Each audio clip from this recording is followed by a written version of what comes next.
Today is Wednesday, May the 25th, 2022. This is a regular meeting of the Pitkin County Board of County Commissioners. I have in the room with me Greg Postman, Kelly McNicholas Curry, Steve Child. Francie is attending a Wolf reintroduction meeting. I have John Peacock, the county manager. I have staff with IT, thank goodness. and we have Shirley. We're going to do you first. So why don't you come on up? Welcome. So first on today's agenda, we are proud and honored. Thank you. You trumped the sheriff. Trump the sheriff. Good afternoon. Good afternoon, Shirley. This is a proclamation of the Pitkin County Board of County Commissioners honoring the month of the young child.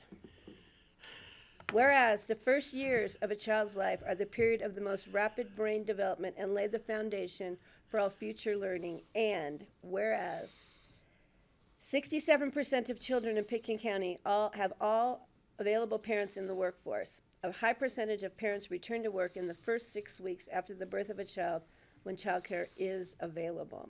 And whereas participation in high-quality early childhood education saves taxpayer dollars, makes working families more economically secure, and prepares children to succeed in school, earn higher wages, and live healthier lives.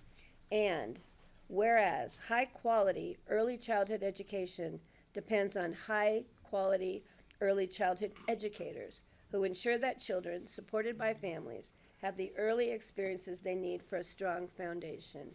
And whereas the average wage for childcare providers who are skilled and valuable frontline professionals who have risked their health to provide education and care during a global pandemic averages $22 an hour, or $45,760 annual gross income in Pitkin County. And whereas at the same time, the cost of 1 year of childcare averages over $18,000.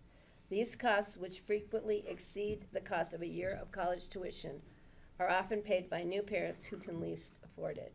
And whereas we celebrate the 32nd anniversary of the month of the young child in Aspen and the contributions of Pitkin County and Kids First, so that we can continue to recognize and advance early childhood education. Now, therefore, be it proclaimed that the Board of County Commissioners and citizens of Pitkin County join the National Association for the Education of Young Children in proclaiming May 2022 as the month of the young child. We extend our heartfelt thanks and appreciation to all those who work so hard to care for and educate our youngest citizens. And we commend these efforts and encourage community involvement of all citizens to recognize and support the needs of young children. This is dated May 25th, 2022.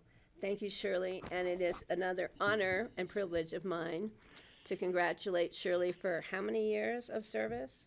Just about 25.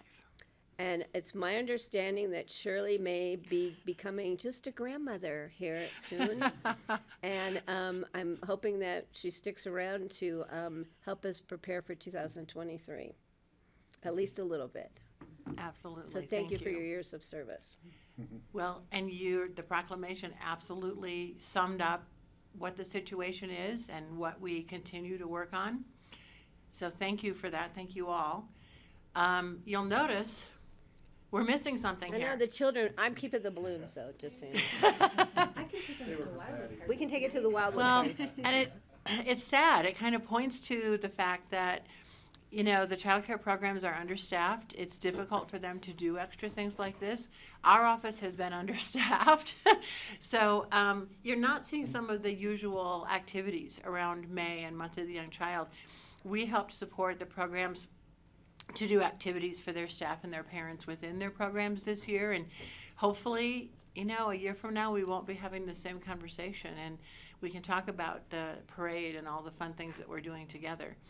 So I just want to thank you, and there are more conversations to come, you know, about child care workforce and how critical and essentially they are in this community.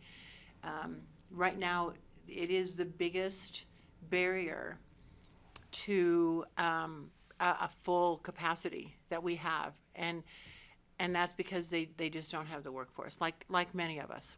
So we're still here to celebrate, and I thank you for that, and we'll all keep doing this good work. And I am, yeah, Kelly. I was going to take a moment of silence, but go ahead. I am going to, even though this is a day to celebrate the month of the young child, after what occurred yesterday in Texas, which I think is devastating to all of us, especially those of us who have children, young children.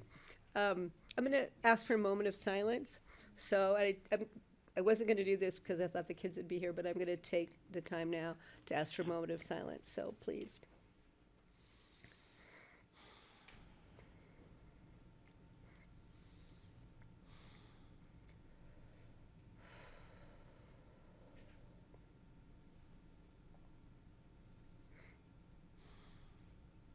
Thank you. It was very tragic, and I don't know how we're going to stop the tragedies that occur almost on a daily basis, but we as a country have to figure it out. We as a world have to figure it out. So Kelly, please.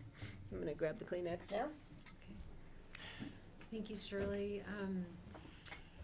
I'm glad that our children feel safe, I think, going to their schools here in this community. You know, my husband and I pay about $32,000 a year in childcare. I'm grateful that that is for very high quality childcare, that we send our 3 and our 5-year-old to almost every day of the week. And, you know, children have really suffered some setbacks because of the pandemic. Women in the workforce have really suffered some setbacks because of the pandemic. I'm grateful our board has allocated the resources to hire dedicated county staff to help address this child care crisis. I'm glad that we are looking at how to spend some of the American Rescue Plan funds and to invest in our child care systems because of what a crucial role they play into our economy and into the future success of our youngest people. And thank you, Shirley, for being a steward of that. And please send our congratulations to all the providers for this day. Thank you. Thank you. Anything else, Shirley? That's it. That's it. Give all those kids extra hugs and kisses. So Steve, a round did you? of applause for Yeah. Shirley for everything you've done. Thank you. And so, you know, we donated the bubbles that Oh, Charlotte good. we donated them to the library for their summer children's programs. Perfect. Perfect. It So- still goes to kids. That's Bubbles amazing. don't go to waste around here. All right, thank you. Thank you very you. much for coming over. Mr. Allows just need to dump them out. Next on our agenda is a proclamation of Citizens Valor Award presented by Sheriff Joe DeSalvo. Hi, Joey. Hi, Patty. Thank you for that recognition of yesterday's tragedy. Whew. No, it missed nobody. Unfortunately, it hit all of us Yes. directly in the hearts. Yeah, I'll wait 1 second for that, and then I probably will introduce them. I can't tell you when I've been more happy or proud to be in front of you. I too probably get emotional, so there's my warning We have shot. I have a new box of Kleenex. Earlier, or 2021 was the first year the Sheriff's Office started to implement internal and external awards. Deputy of the Year, Patrol Officer, Jail Deputy of the Year, et cetera, et cetera. And one of the awards that we had was Citizens Valor. We didn't know that we'd be giving it to somebody as quickly as this.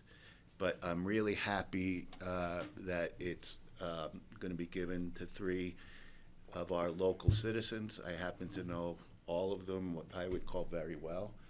And I think they're all extraordinary people. So I'll give you a brief rundown, and then I'll introduce them, and we'll give them their awards. On April 8th, Mr. Garafe had a full cardiac arrest during a recreational hockey game at the Aspen Ice Garden. Mr. Garafe was not breathing and was unresponsive. For the most part, a single event went from a fun night out to an extremely dynamic and desperate situation. When Mr. Garafe experienced his medical event, these 3 people acted calmly in a place that was filled with over 100 people, which must have only added to the stress immensely. The quick, calm actions of these three people, acting in concert, saved Mr. Garaffi's life, and is an extraordinary, and is the example of ordinary people acting in extraordinary ways.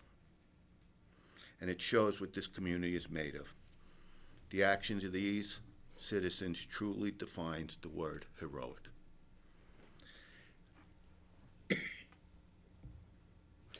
It was an amazing act of heroism, and I'm glad Mr. Garaffi is here. I'm sure his family are. I think these three people are amazing individuals on their own before this event. So I'd like to introduce them. Before I do, I want to put a public service announcement out. Please learn CPR. Please learn how to use an AED. Please identify them when you're in public places. So I'd like to invite all three of them up, and I will introduce them, and I think Mr. Garaffi is here as well. I'm sure he wants to say something, and each one of you is welcome to speak if you'd like.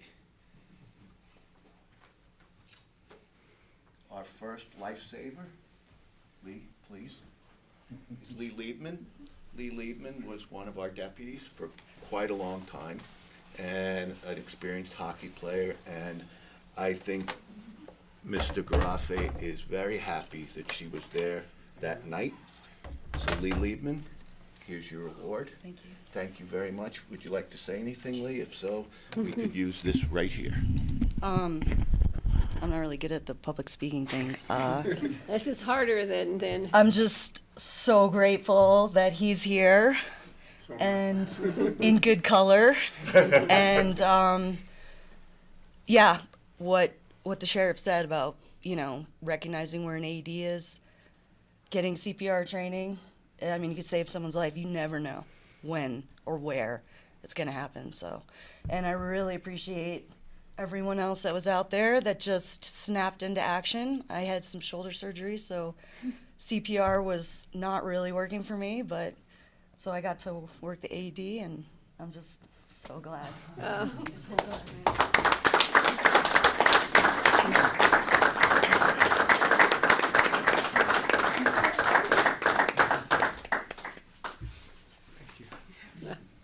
Our next hero is Paige Shapiro.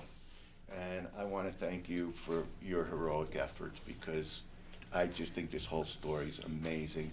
And the stress that you must have experienced performing this life-saving act in front of at least 100 people. Gee, how many people would you say was there? At least, yeah.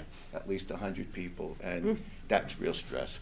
So this is Paige Shapiro, and thank you so much for your heroic action. Thank you. I'd like to say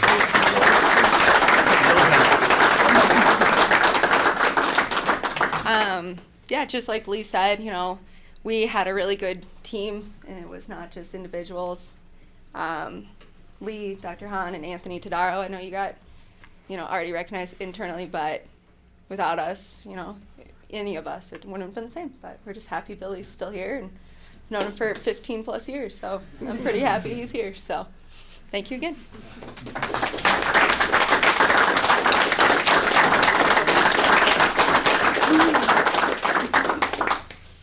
And not last, Dr. Giora Hahn, who I've known a very long time, and I have no doubt that you had a big role in this, so thank you so much for being our local hero. Thanks, guys. Thanks, Joey. I think really the three of them, Paige, Anthony, and Lee, acted in a way that was so quick, so efficient. Honestly, I was just there maybe to lend some emotional support, maybe to give a little mouth-to-mouth, whatever. But I have to say that I have been in some hospital cardiac arrests, and this was run spectacularly well. I mean, I think these guys ran it better than you would see at the hospital, and that was amazing to me. So, cheers, guys. Well That's done. amazing.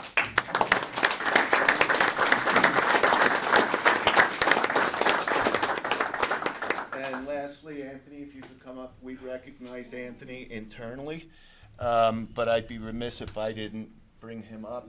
Anthony actually had left. His team had just won the championship game, I believe. Yeah. He had left and came back and just saw somebody on the ice, which is not uncommon in a hockey game, but quickly realized this was different. And he, with these other 3 people, did an amazing job. And thank you, Anthony.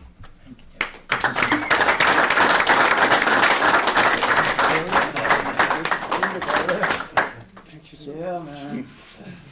Anthony, do you have anything to say? Wouldn't mind just, I want everyone here to know that, as you can see from the love that we're all sharing here, that Billy is a father, he's a husband, he's a volunteer hockey coach, he's a very valued member of this community, and so, the overwhelming emotions from this story just pour out because the hockey community in general, we're all a very tight-knit group. We compete heavily against each other, but we do love and respect each other off the ice.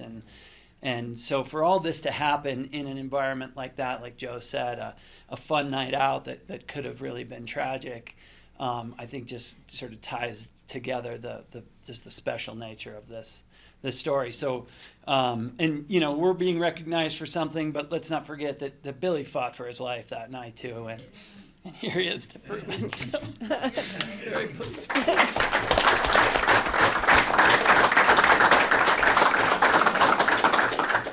And just to put an exclamation point on this, I know in my profession we experience death much more than we experience life, and this feels really good to me. Billy, would you like to say anything? I mean, I don't know how I can get through it. You got through the worst part, didn't you? Hey, You saw the light and ran from it. I can't express how much love our community has just poured around me. And I'm sorry I get emotional because it's amazing that everybody just surrounded me and just was able to bring me back. And I don't have words to thank enough for the people in this community. I really, truly feel like the love of this community is so amazing, and our small community is just, I wouldn't trade it for the world. God put me in the right place. With the right people, amen. So thank you guys. Thank you, board, for recognizing these guys. Dr. Hahn, thank you for my first kiss from a man. From a man. And girls, thank you so much for everything you did. And Anthony, bro, we still got to get out there and ride. Yes. So thank you. I appreciate it. I wish I could remember the event more. I don't. No, that's okay. So what day was this? April 8th. So on April 10th, 12 years ago, my husband suffered a sudden cardiac death at Little Annie's. And our waitress, Dawn, worked at dispatch and had just done her CPR training. And so it's 12 years, Tommy was 53 at the time. And so we used to go back to Little Annie's and sit at the same table every year, which was tough to do, and Sure. have dinner. And the first year we were there, sitting at the same table in front of Little Annie's, the ambulance pulled up, and it totally freaked me out. They were coming in for takeout food. But, and still, when I see the men and women in action, I think about that day and the heroics that it involved then. Tommy is still with us. He's having a hard time these days, but he's still with us. But, it was the heroic actions of local citizens and the first responders. And it was almost on the same date, his was April 10th. I've known Tommy for a long time, Yeah, teaching yeah. skiing with him. But it's so good to see you here. You can come in anytime you want and see us. We would be privileged Billy, to I have think you have a new birthday. Yes, I do, April 8th. Yeah. April 8th is your new birthday. Amen. Thank you, guys. Thank you, Thank you community. all. Thank you, everybody. I don't No, even you know. look terrific.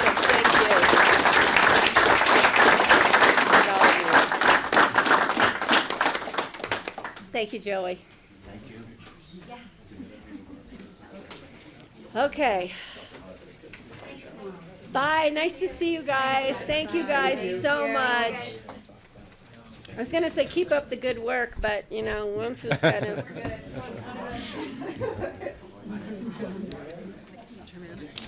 all right. Whew.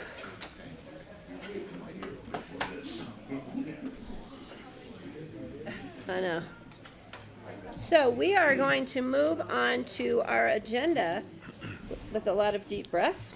Today's agenda, John Peacock, do we have additions and deletions to today's agenda, please? Yes, we do. And basically, we're going to have a combination. Oh, Suzanne, if you want to take this one, you can take it. Sorry, I didn't see you back there. It's in the pack back there. Thanks, John. So yes, Yeah. the change on the land use items of your agenda, so items number 9 and 10. The attorney has advised us that the Village of Redstone design guidelines should be adopted by ordinance rather than resolution. So we will combine the adoption of the guidelines with the adoption of the associated code amendments. So the resolution will be removed from your agenda. We have a revised ordinance that I can bring down when I come. It's basically some pretty limited changes to the language. The guidelines were in front of you in your packet, so it's really more of a formality in terms of the format. But so there'll just be one item related to that in front of you today. It will be an ordinance, and then we'll talk So about. we'll combine it into one item, and if approved today, we'll move it to second reading on June 22nd. June Do 22nd. you need a motion to make that? We Yeah, do if need a that's motion the to only change. change to our agenda? That is the only change to I'd the make a agenda. motion that we change that resolution to an ordinance to be heard on June 22nd. Great, yeah, we'll combine it Today. with the ordinance below. We're hearing it today. You'll have first reading today. First reading today, thank Yes. you. Second of June. I will second the amendment to the agenda. So I have a motion, I have a second. Are there any other comments on this item? Seeing none, I'll call the question. All those in favor, please signify by saying aye. Aye. Aye. The agenda is amended. Thank you, Suzanne. Then I do have Suzanne sent an email, which I had her print out for me because I can't do two things at once on my computer. Thanks, Suzanne. So we are going to move to public comment. This is a period where we allow any members of the public who wish to comment on items not on today's agenda. Do we have anybody online? If anyone online would like to make public comment on items not on our agenda, it's *9 to raise your hand. Are there any members in the room who would like to make public comment on items not on our agenda?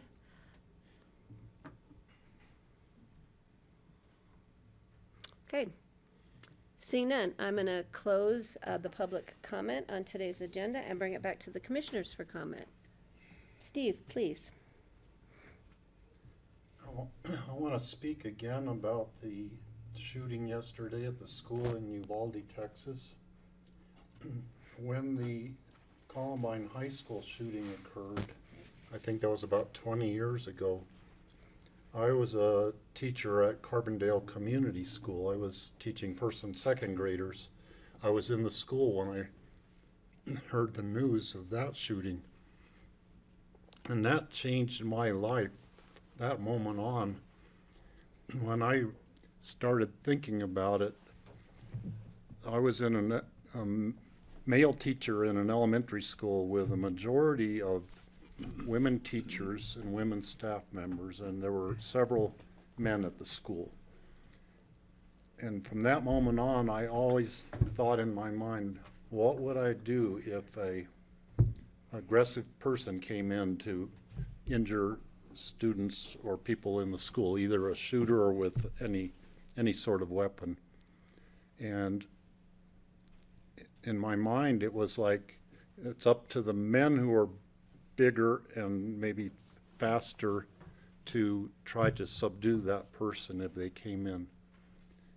So from that time on, as a teacher, I always thought about that. What do I do if that situation happens? And when Sandy Hook happened in an elementary school with the same situation, with the women teachers tried to do what they could, but they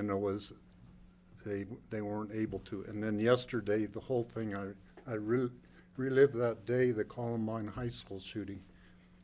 all flashed through my head again yesterday.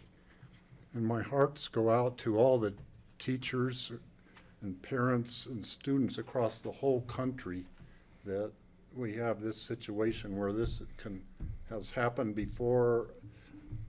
We all wish it would never happen again, and my hearts go out to all of them. And I really hope our country can come up with a solution for this and actually take action that will help to prevent this from happening again to other families and schools. So, thank you. Thanks, Steve. Greg or Kelly? Okay. Yeah, I'm gonna just, again, thoughts and prayers to the families of those who tragically lost their lives yesterday. And I think it's important when you send anybody out of the house for the day, hugs and kisses. When you bring them back into the house at the end of the evening, hugs and kisses again. Life is too short, and especially for those young children who lost their lives yesterday. Very tragic, and I don't know how we're going to come together as a country to keep this from happening, but we've got to try and find a way, because these tragedies cannot continue. So, that being said, I'm going to move us into our agenda for the day. So, the first item on our agenda is a consent item, single reading.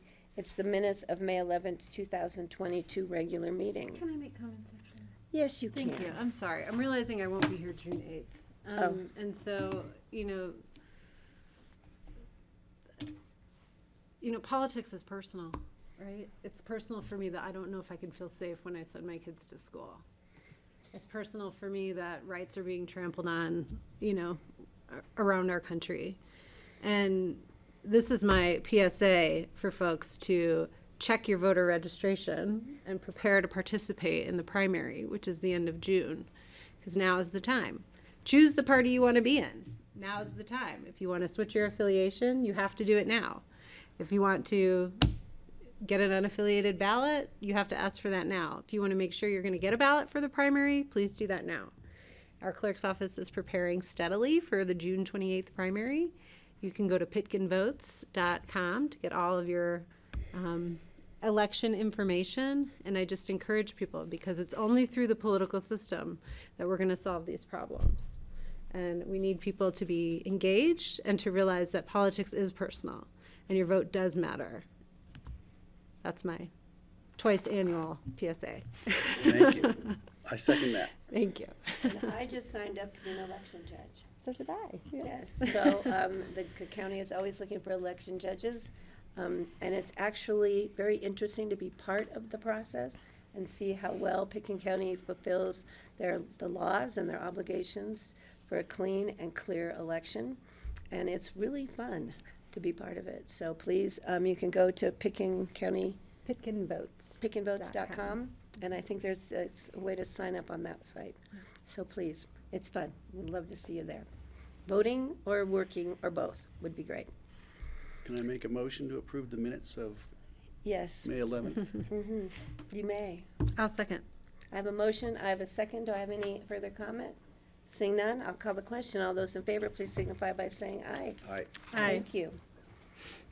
Next item on our agenda is individual consideration items, first readings, set for public hearing on June the 8th.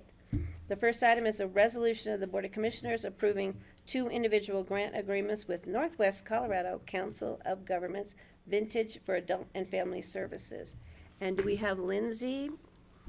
Hi, Lindsay. Hello. Hi, everyone. How's it going? Good. So this resolution, we're actually moving forward 2 grants. Is that correct? That is correct. Yep.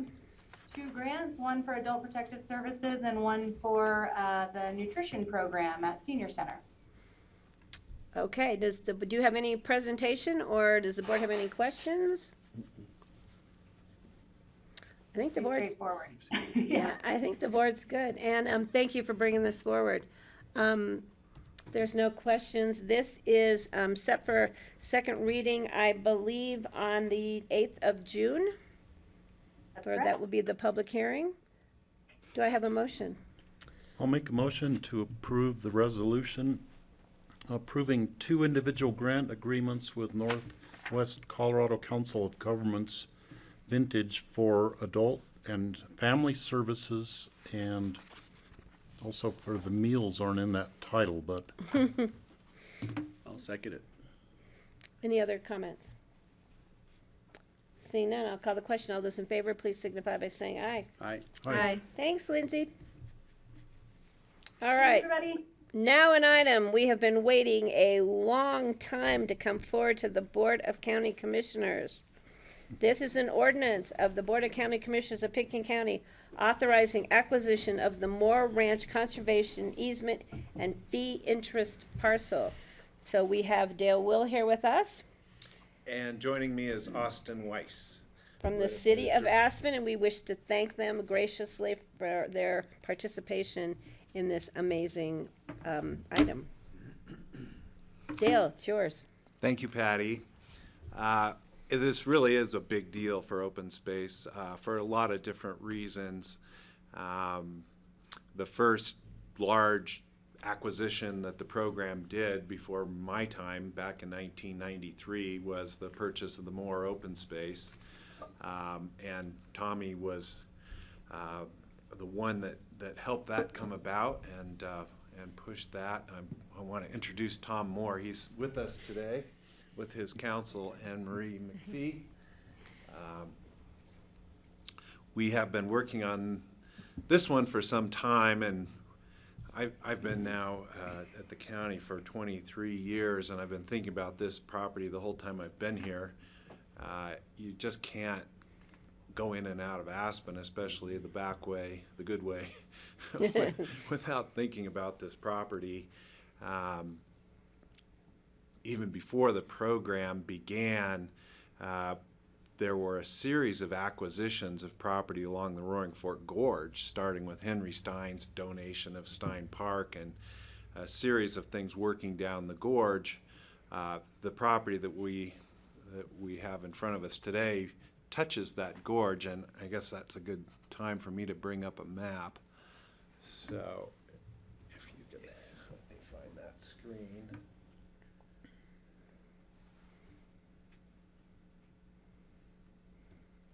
There we go.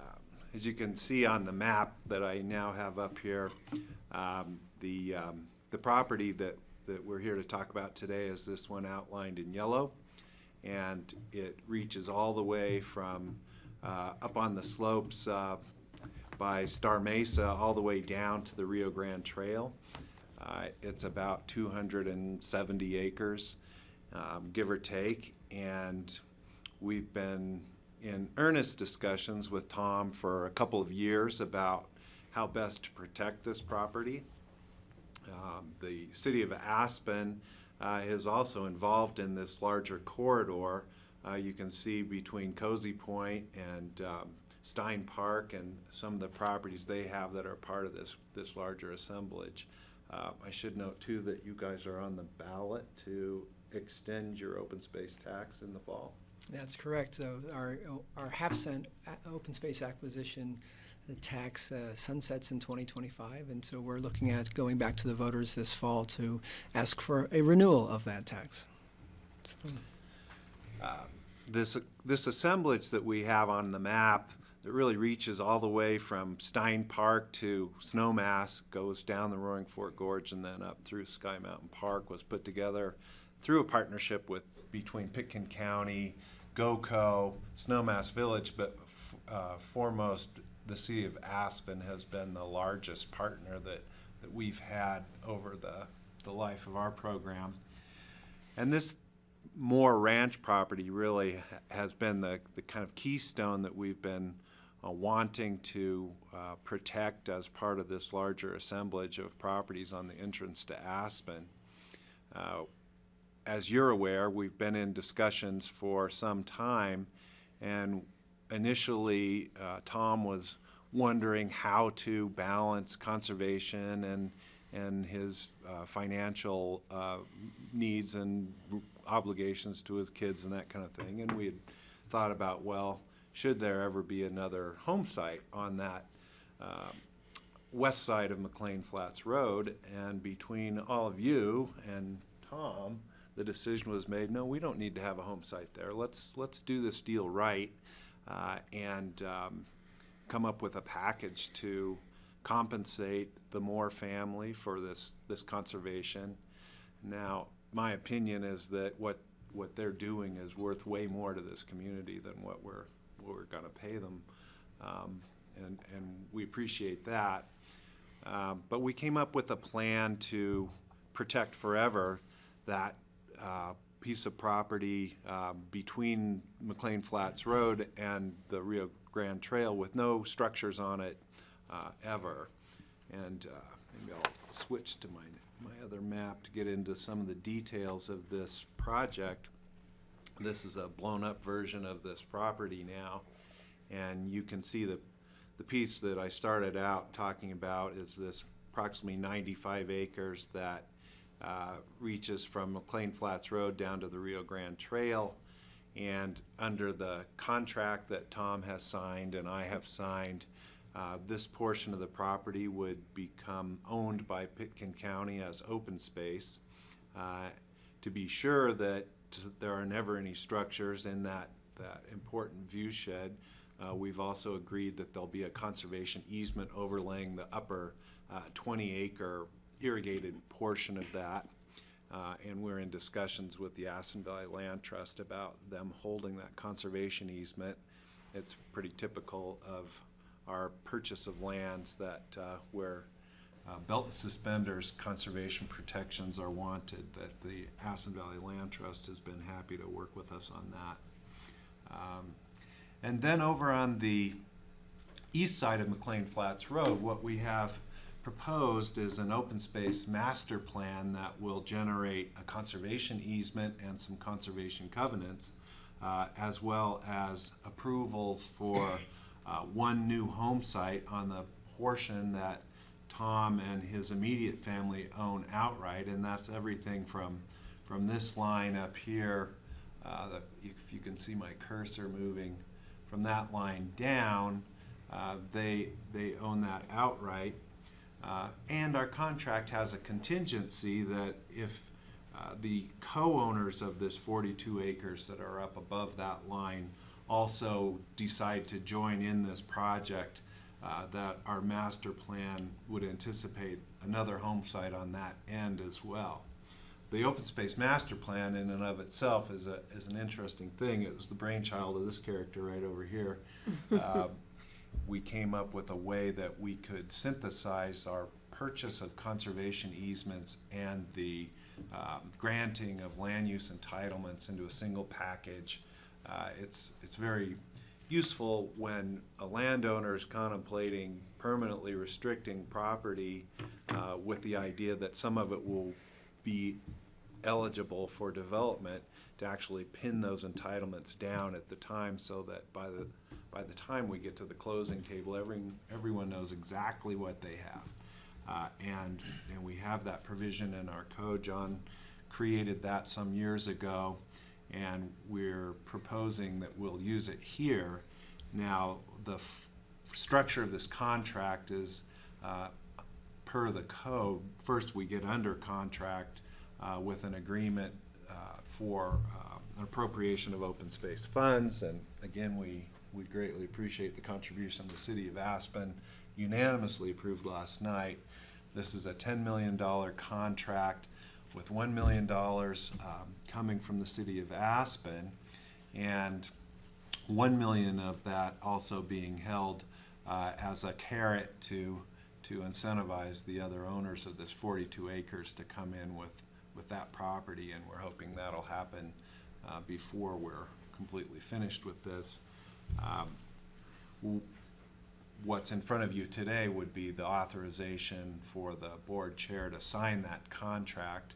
Ryan Neely and Anne Marie have been slaving away, working out all the little bugs in the contract, and it's a piece of work. I've read it start to finish, and there's a lot of intricacies in there, and I commend their skills as lawyers in putting that together. But under that contract, then, if you approve it, what would happen next is we will undertake the land use review process to create this home site down on the south side. We would also, under this contract, be looking to put a historic designation on the farmhouse and the barn out there. I understand that farmhouse dates to 1917. No, 1928. Oh, 1928. Yeah. But at least to my eye, that farmhouse and that barn are reminders of what used to be a burgeoning agricultural setting along McLean Flats Road that has largely been converted to luxury residential uses. But I think that preservation piece came into the deal late in our discussions, but I think it's also a significant part of preserving that scenic context of this farm. Let's see, the land use approvals would also, we anticipate, create an activity envelope here. One of the most important features of this property is its habitat value, and it's somewhat unusual for a parcel this small this close to town to have such extremely high habitat value. But what our biologists tell me, and Gary Tenenbaum may be lurking in the Zoom world somewhere, he could go on about this. Well, maybe I'll just turn this habitat piece over to Gary and he can explain why this is so important. Hey everyone, I'm Gary Tenenbaum, the director, and I'm also very excited about this property because, when I started 20 years ago, this was a huge chunk of property that everybody knows that in the fall and the spring, where do you see the elk? They're on this property.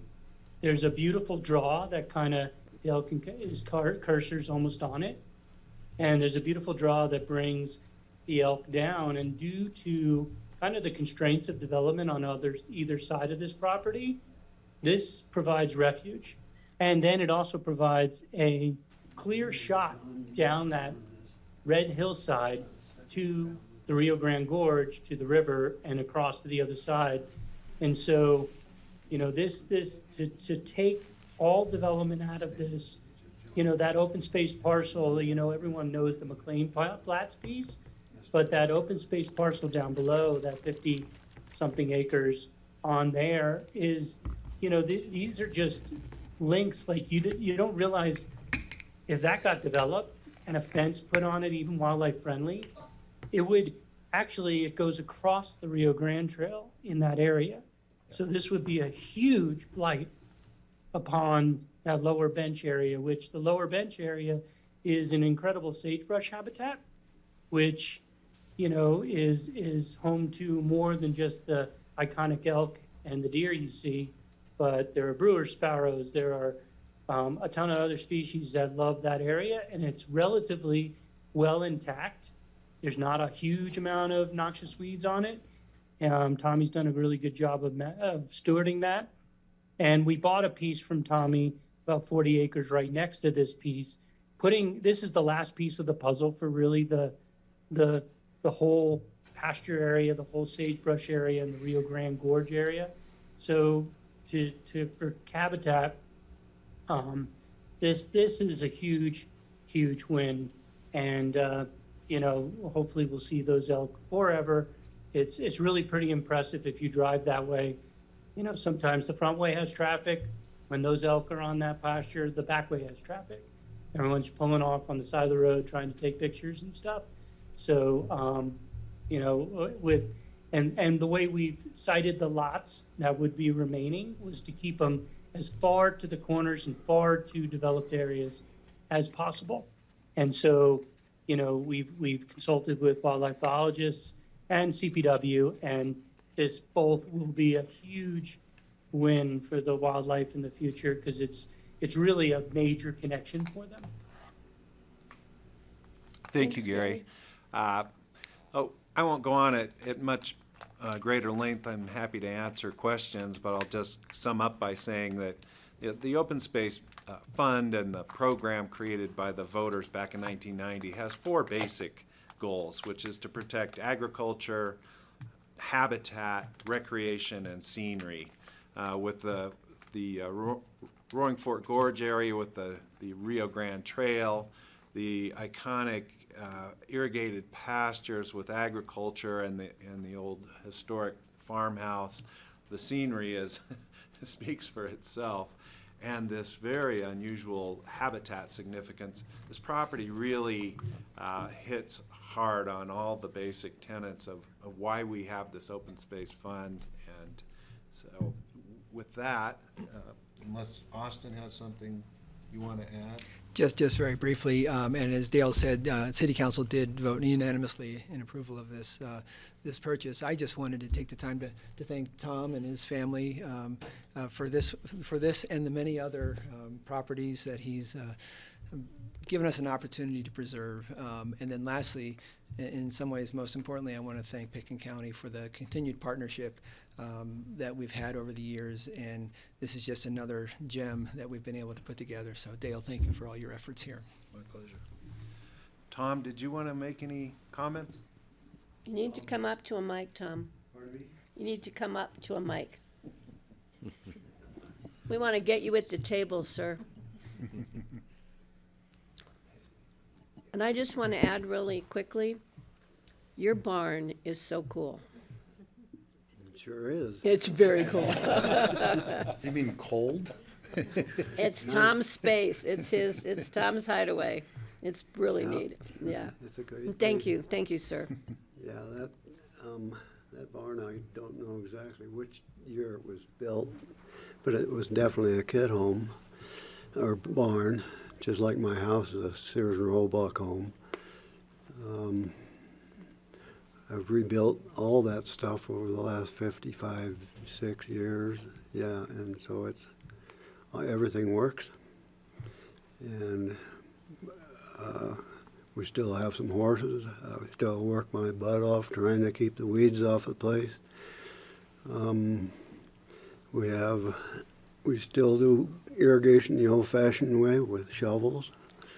And now my son Travis is graduated from teaching school. He's now on the end of a shovel again in the afternoons. So, yeah, it's a family deal. It's costing me a lot of damn money, I know, to put this thing on the plate. But I think it's going to be worth it for my satisfaction anyway, relative to what I see going on in this valley, and especially this end of the valley. I was born 6 or 7 blocks from here, and I grew up 4 blocks from here. And it's a bit, that was in the quiet years, yeah. It was pretty quiet, but it was still a thriving town in those days. But now I look at it, and I don't want to see it just keep creeping down valley right over the top of my house and beyond. So that's why we're, one of the main reasons why we're doing what we're doing. I'm not planning on going anywhere, except to heaven or hell whenever it comes. But I want to also stress that the work that we've done so far, Dale and I, and of course Anna Marie and others, Doug Pratt, and I want to stress that everything up on the flats is going to be a passive open space thing, so we can continue to grow crops and lose money on that. And the county will get to grow crops if they want on the west side, and guaranteed lose money on that. Such words of encouragement, Tom. Pardon me? Such words of encouragement. Yeah. Well, I pay a lot for ditch fees, and enormous amounts, and the amount of crop we get is not much, but it needs to be kept that way, and that's the way I don't want to. I don't want to have those fields full of townhomes and that sort of stuff, which that's one of the main reasons that I'm doing this. But I have on my phone here, I got just something from Doug Pratt a few minutes ago, and it tells you what we still have to do in this application process. Oh, that's not the run. You didn't get a message from your wife telling you it's time to come home? No, I have to call her to come. We've done, Doug says the reports for the Moore Family Ranch Open Space Preservation Master Plan are nearly complete, including the wildlife impact report, the wildfire hazard assessment, engineering plan, engineering report, geological and geotechnical evaluation, water supply, and those all cost me quite a bit of money when you go every day.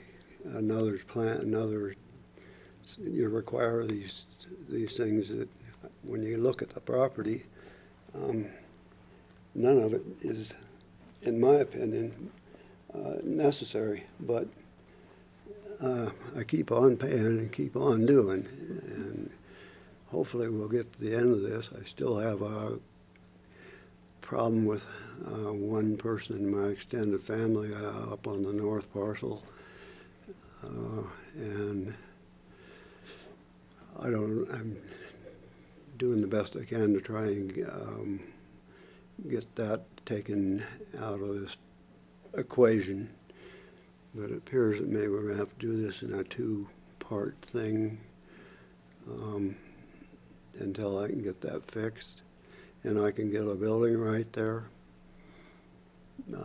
We have easement problems there for Star Mesa. I finally have befriended them, and they'll let me have an easement to drive up that road, so we don't have to build another.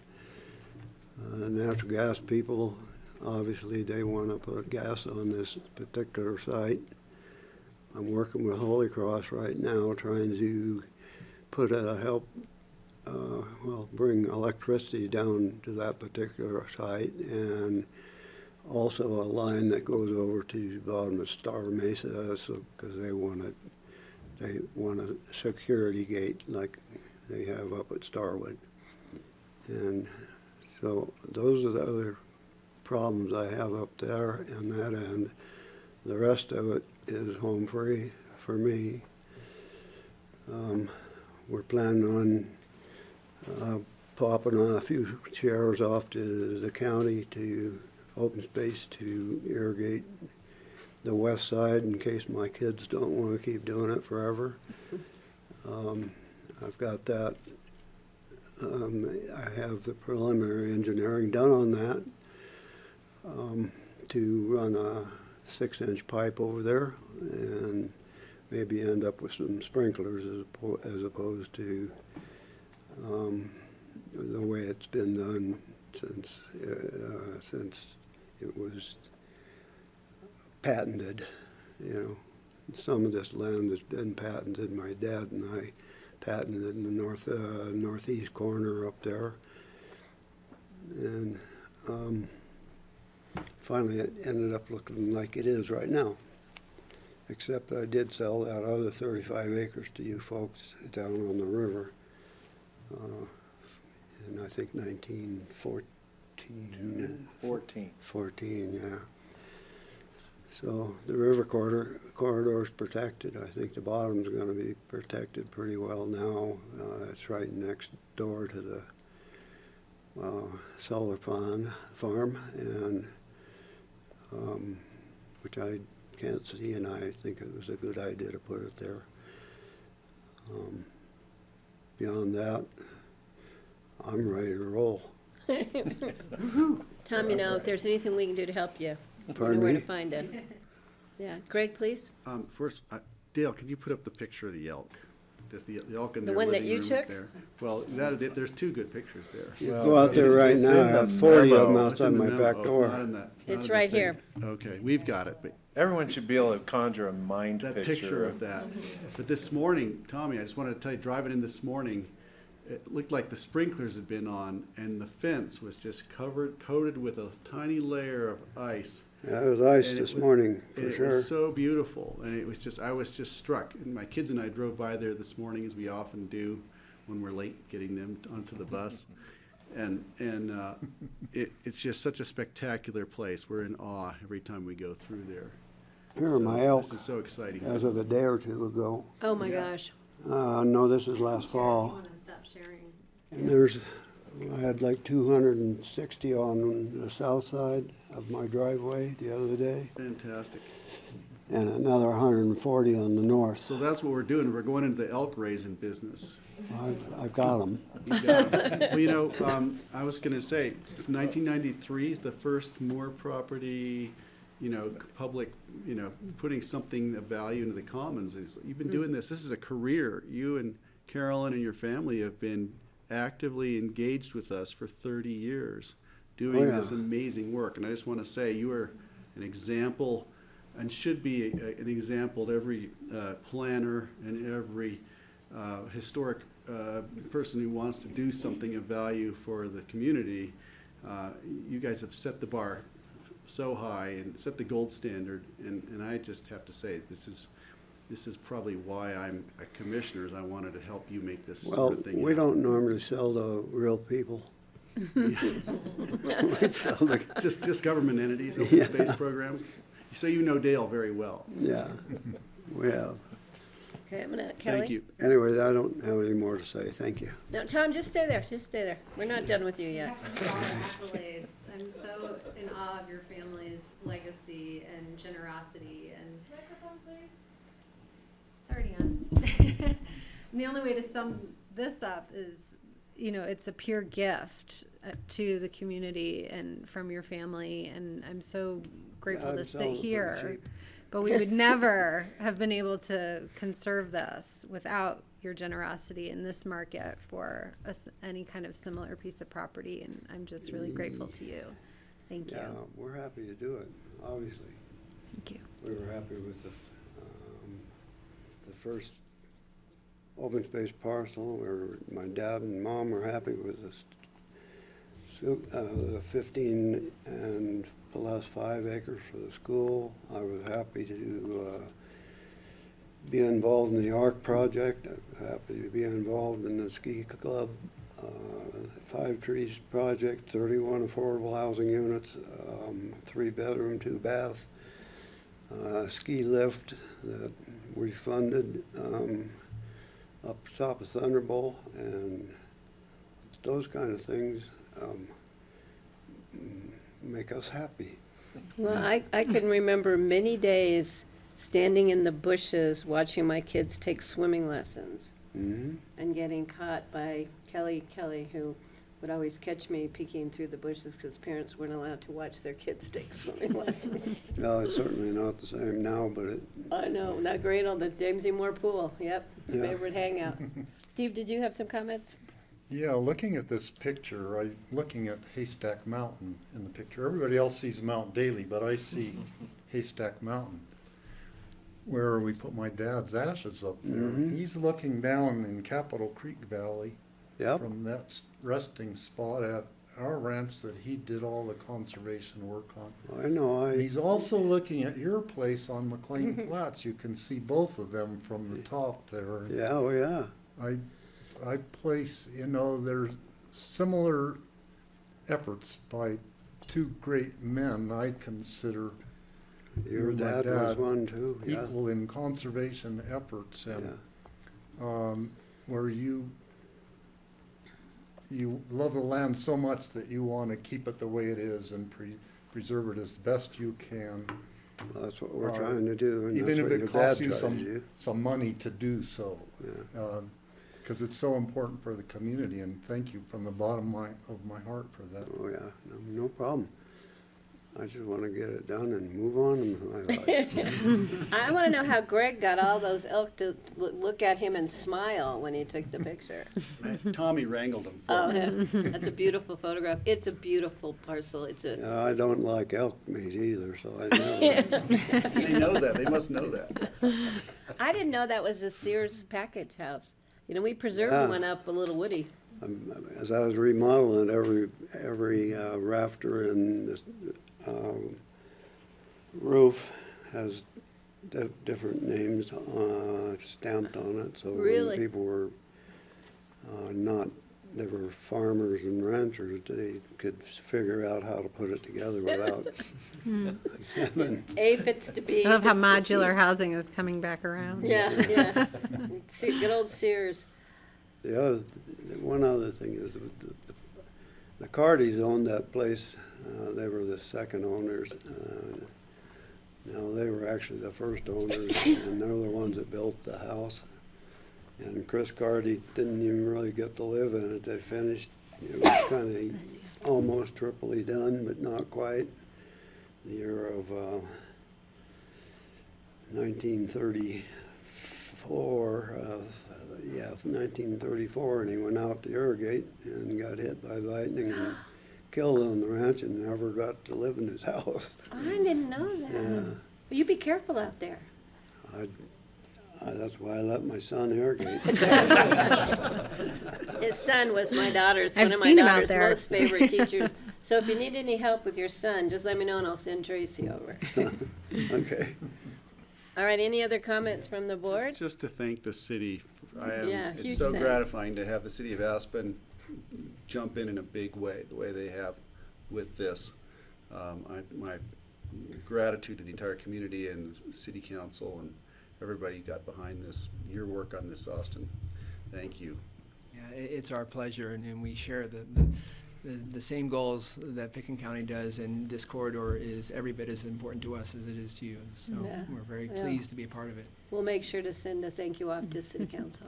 Are you ready for a motion yet? No, well, I have, this is not a public hearing, Oh. but is there a member of the public online? That I'm gonna might stop be, sharing. Oh, you're Might be my Okay. nephew. well, I'm gonna bring it back to the board for a motion, please. If I could make the motion. You certainly Accept can. the ordinance authorizing acquisition of the Moore Ranch Conservation Easement and fee interest parcel. With great pleasure. First reading. I'll second and set for public hearing on June 8th. Any other comments from the board other than huge thank you, Tom, and to I Carolyn? wonder, will there be an opportunity to put a conserved banner, out for a while as people drive by? I just want to make sure that they're not stamping the hay into the ground, walking around, I know Go where to down put the signs bottom, on your you can have property, all the Tommy. fun you can down by the solar panels. Yeah. We might have to have a party up there I in the have barn. I have the Elks Party every year. Yeah. Perfect place for those elk. And we sometimes do weddings for family members. Yeah. If Dale? if I could, I do have a Nordic Trail that I put in every winter for people that really still like to ski, but it's basically nowadays like the track around the Aspen Golf Course, Bernie's Boulevard. It's a dog walking track for all my wife's bridge friends. Dale, before I call the question? I just want to thank Tommy for his patience as we went through all the little legalisms and other problems, and the land use code is We're not done tedious yet. to deal with. No, we're not done. One of the uncompensated pleasures of my job is getting to know people in this valley. Once in a while, they're not that fun, but this guy has really been great to work with, and we've gotten through all the challenges we've come up with. So I just want to thank you personally for working through all the details that it takes to make this happen. You play music in the barn? When we get there, we talk about model airplanes. That's right. I do We have also talk one county question. business in the barn. Steve, go ahead. You don't have any other properties that we don't know about that we could start working on next, do you? They're probably in some place that I can't give them to you. It's kind of bracketing, like, you know, this whole era of like conserving land in the upper Roaring Fork Valley. Yeah. Catch him one night at the Elks Lodge and you might find out. And I thank Anna Marie for working so hard to Yeah, help me. thank you. Thanks, Nice. There was a Anne-Marie. nice letter in the paper today too. All I this appreciate stuff that. Put together with this guy and this beautiful girl. Yeah. I know.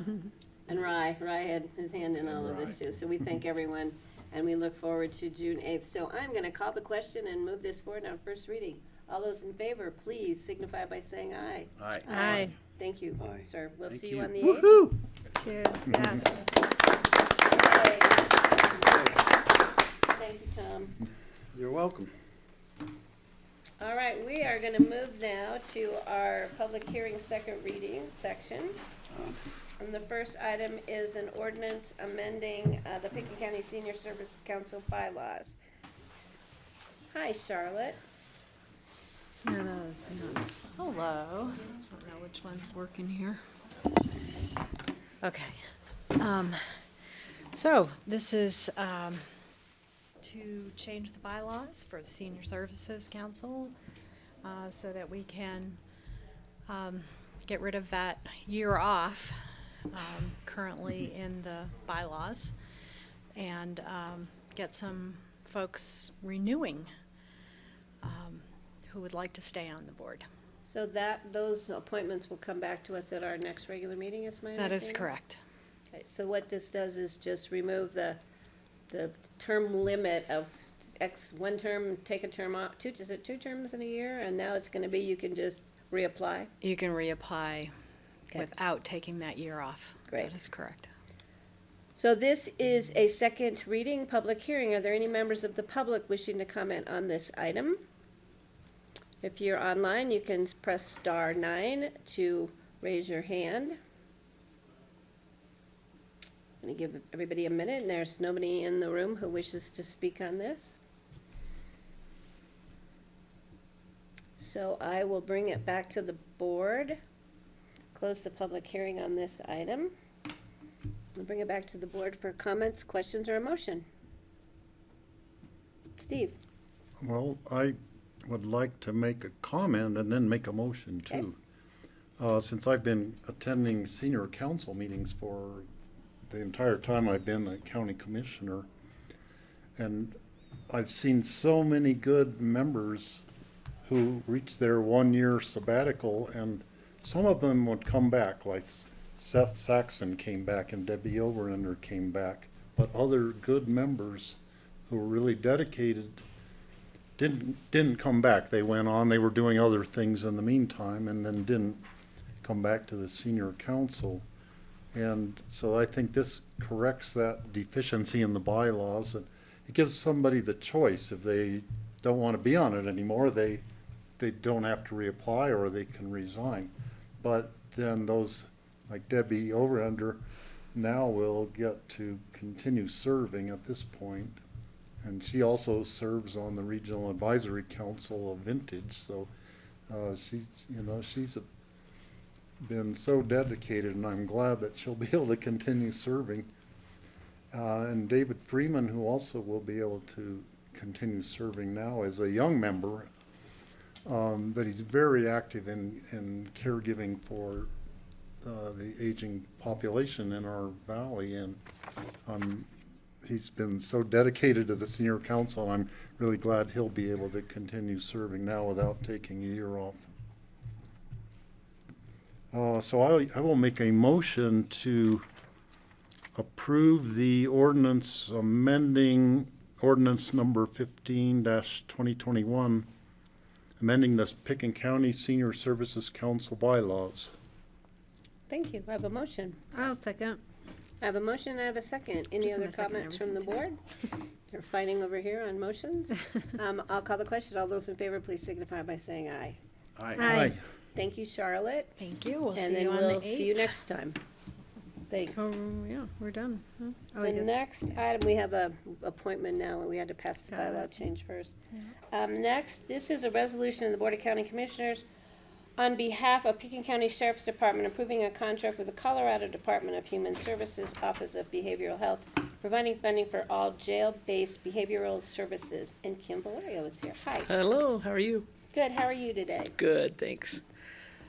So Kim Valerio here with the Picken County Sheriff's Office, the jail, asking for second reading resolution approving our contract with behavioral services. Like I've said before, this is a grant that provides us the opportunity to provide mental health and substance use. And we've been able to increase those services to those in our charge, and it's something I think that's probably near and dear to all of our hearts, but would ask for your approval. I have a question. This was an emergency ordinance? Because it says at the bottom of the AIS, approve an emergency resolution of the Board of Commissioners set for confirmatory public hearing on May 25th. I apologize. That was. Right, Yeah. just wanted to make sure Yeah. we weren't doing. Yeah, No. that was a Okay. Scribner's error. Yeah, no. All right, just that's wanted to clarify that, so. my fault. I apologize. That's okay, just want to make sure we get the process right. Yes, no. So this is a public hearing. I'm going to open this right now for the public. Any members of the public wishing to comment on this item on our agenda?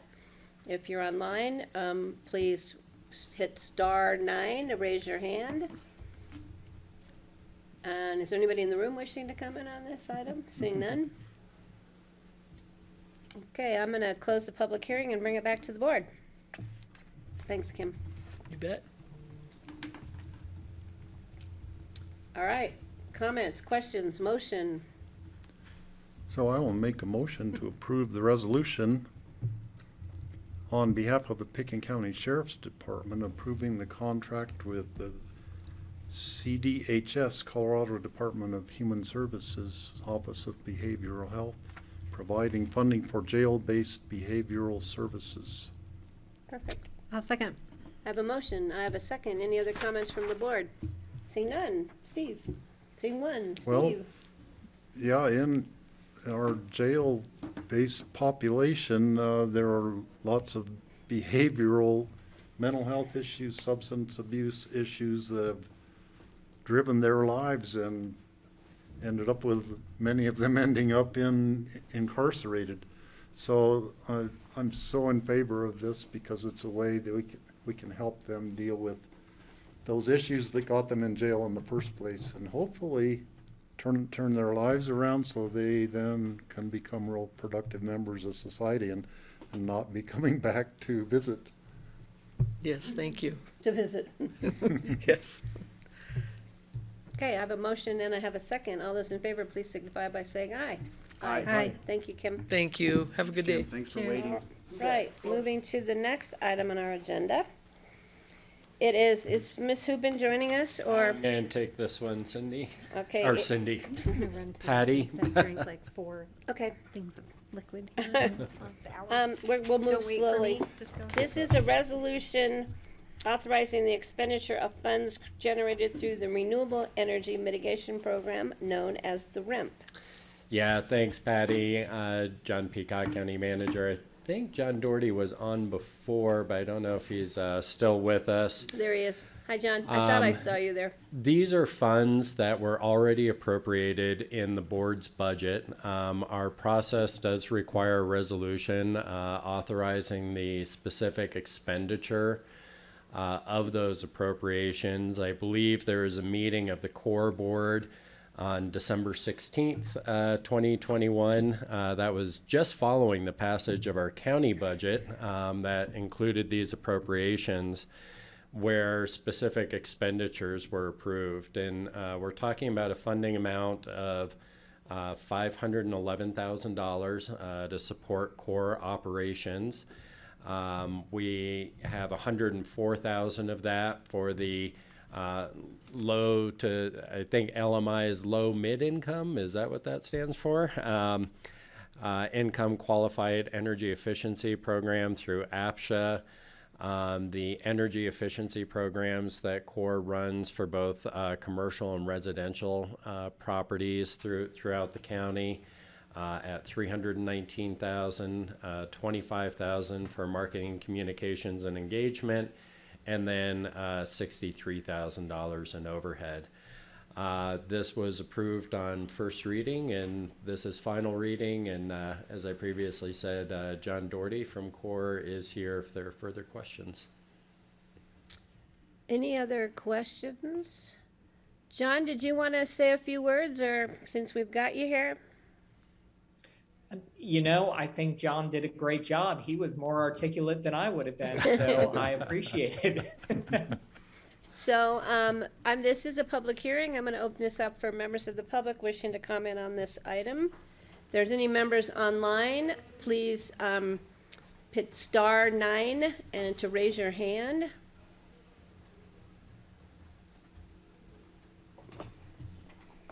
And any members in the public in the room wishing to comment on this item?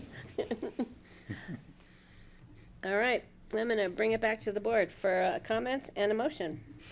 You know, if I could, John, I know we've talked about this so much, it feels like we talk about it all the time, but just how, CORE is transitioning from survival or economic survival based solely on rent funding to fee-for-service model. And while we're still ramping down, REMP is ramping down, it still is an important part of the solution that keeps CORE going and keeps CORE's essential services going. Is there anything you want to say about that as you've been the interim director as we've been making this transition? Yeah, I mean, I think the comment I would make is this is a conversation that I know has come before the county commissioners in prior years, and this is really CORE's first step in moving to recognizing that transition and recognizing that over time we will continue REMP funds to go down, and that we need to move proactively to increase our other funding sources, both through philanthropy and fee-for-service contracting, including expanding the array of services that CORE can make available to the county, to commercial bodies, and to individual property owners who have or seek opportunities to engage in energy efficiency initiatives. So this is just the beginning steps of that, and hopefully, what we wanted to demonstrate in the way we structured the resolution is a real commitment to that focus by saying what we intend to spend money on, how we intend to really do our work through partnership with Pickens County and with specific entities like APSHA, which you heard John reference is our focus on our low to moderate income dollars. We'll be working directly with them to identify those properties to support the continued maintenance and upkeep, but energy efficiency. So thanks for raising that, Greg. This is step one of a conversation that I know you all had long before I got there, but we just really wanted to demonstrate that we are proactively and pretty aggressively moving forward in that direction.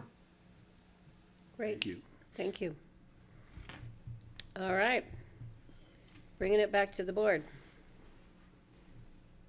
I did open the public hearing and close it, didn't I? I think we did.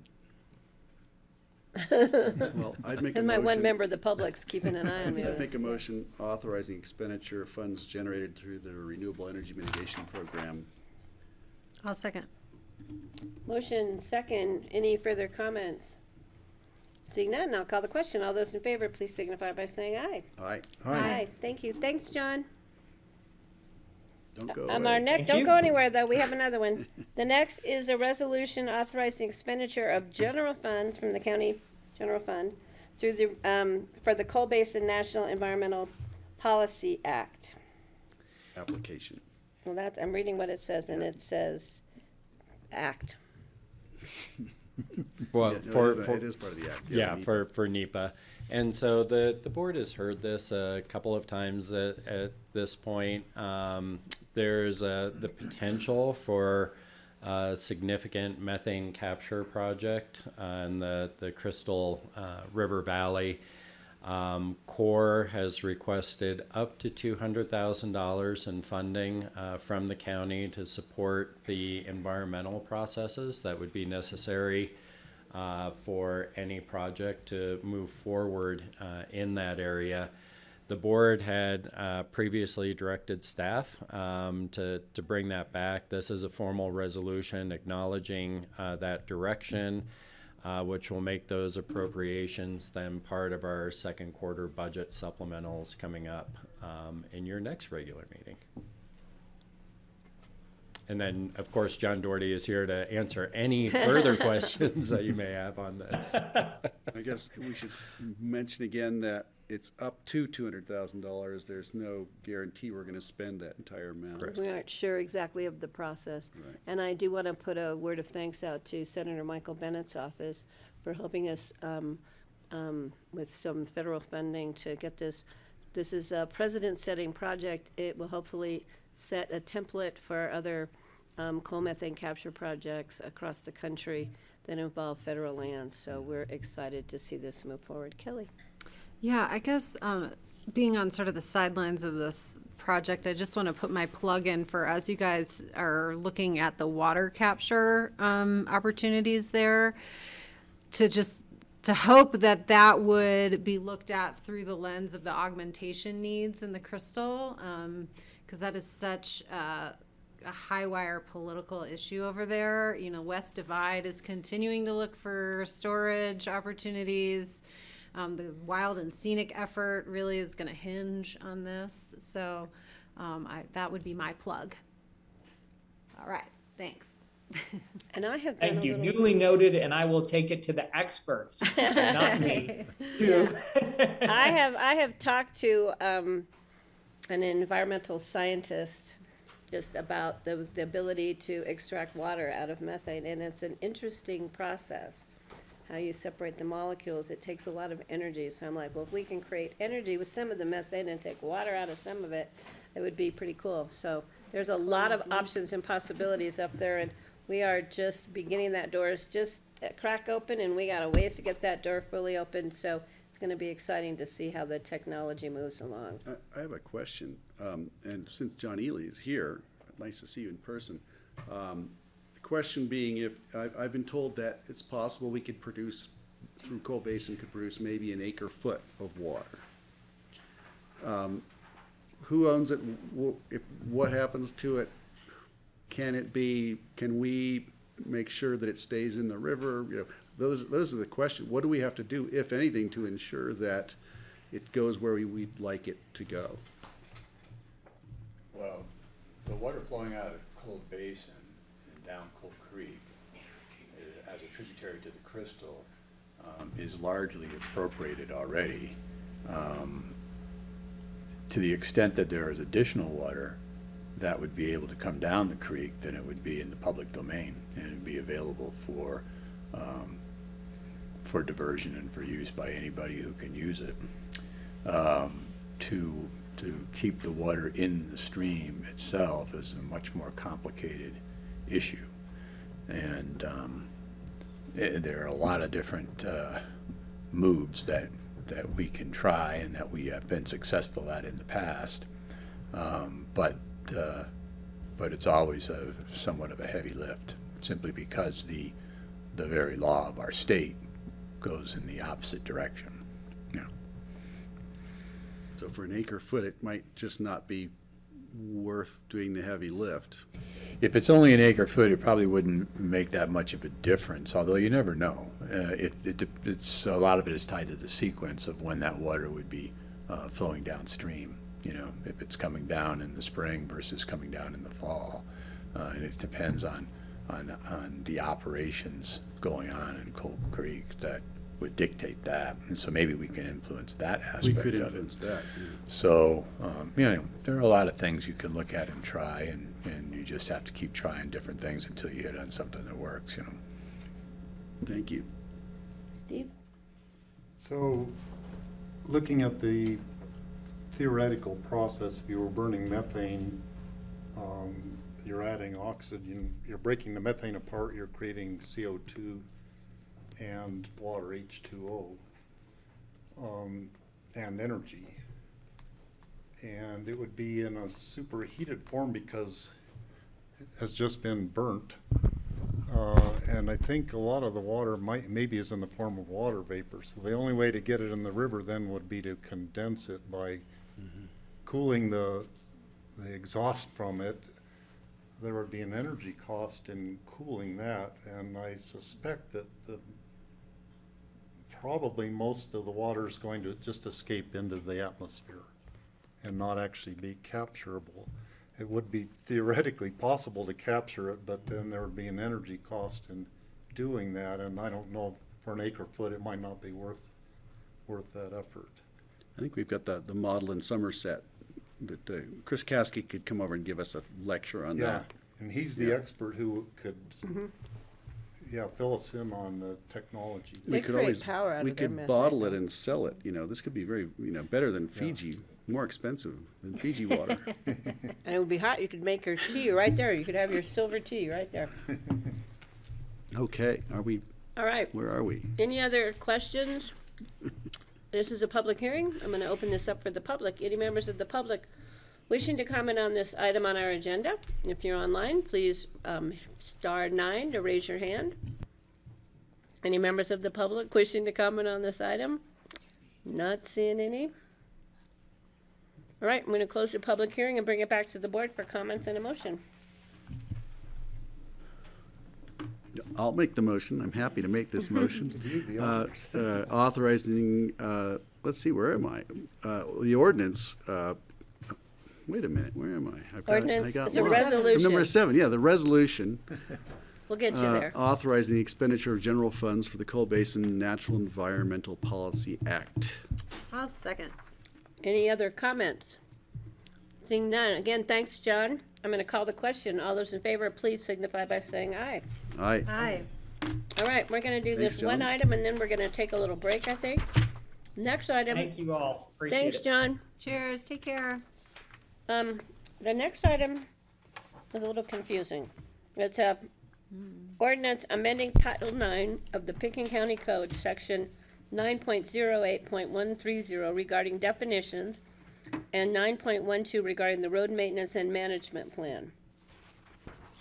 I don't know who is presenting. Oh, Rye. Hi, Rye. Welcome. Hey, good to see ya. Ryan Neely, Assistant County Attorney. Sorry I'm not there today. I would have liked to be. I've got a pretty nasty cold, so also excuse my stuffiness, I suppose. As you just said, Commissioner Clapper, this is an ordinance of the Board of County Commissioners of Pickens County, Colorado, amending Title IX of the Pickens County Code, specifically Section 9.08.130 regarding definitions, and 9.12 regarding the road maintenance and management plan. This is second reading in a public hearing. The board unanimously approved this ordinance on May 11th at first reading. There aren't any substantive changes to the ordinance or the proposed amendment to Title IX. However, at first reading, there was some confusion about what version of Title IX was included in the packet. And that has since been resolved. The most up-to-date version of Title IX is now attached as Exhibit 1. The substantive changes that I had included at first reading are the same substantive changes that are in front of the board now.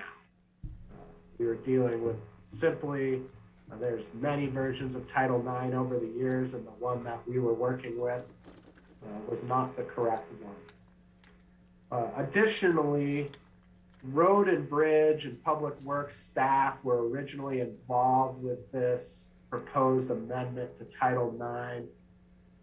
I spoke with Brian Pettit last night, and given that the current version of Title IX is satisfactory to his department as it currently stands. There are no changes initiated by Road and Bridge staff to Title IX at this time.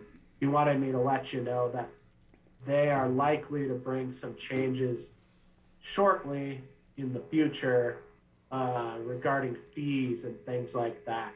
But there's nothing substantive from Road and Bridge today. I'm happy to answer any questions.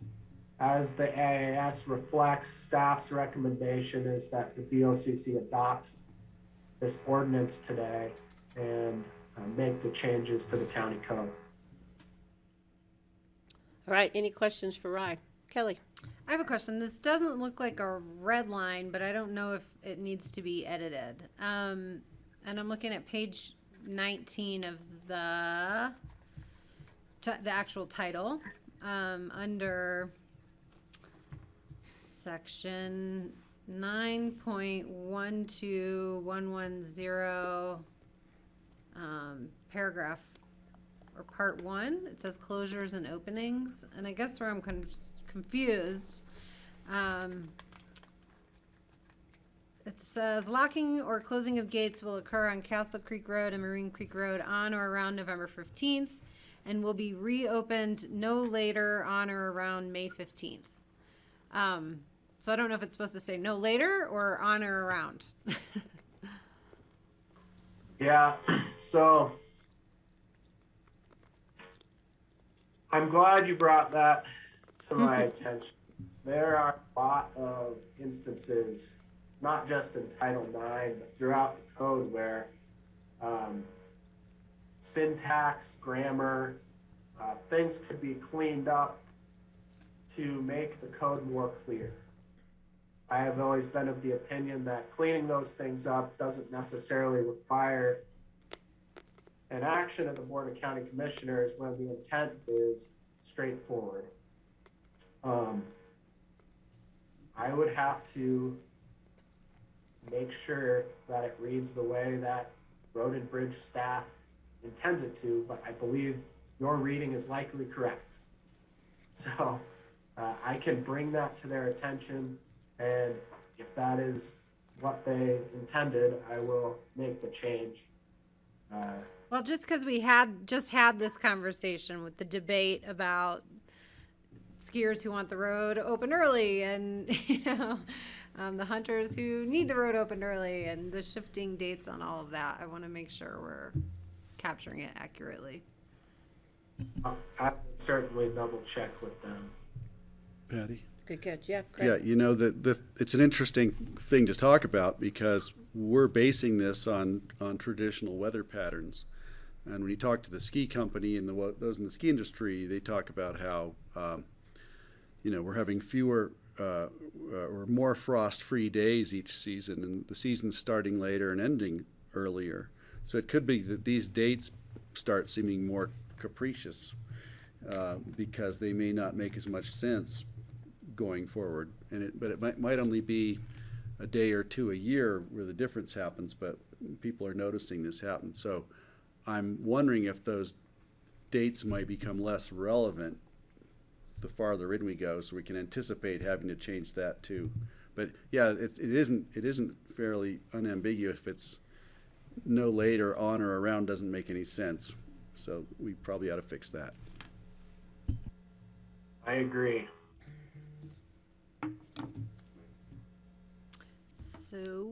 So can you predict when we should open and This is close? the second reading. Somebody What can do we predict do? it, and they'll be wrong. So this is a public hearing. Are there any members of the public wishing to comment on this item? Seeing none.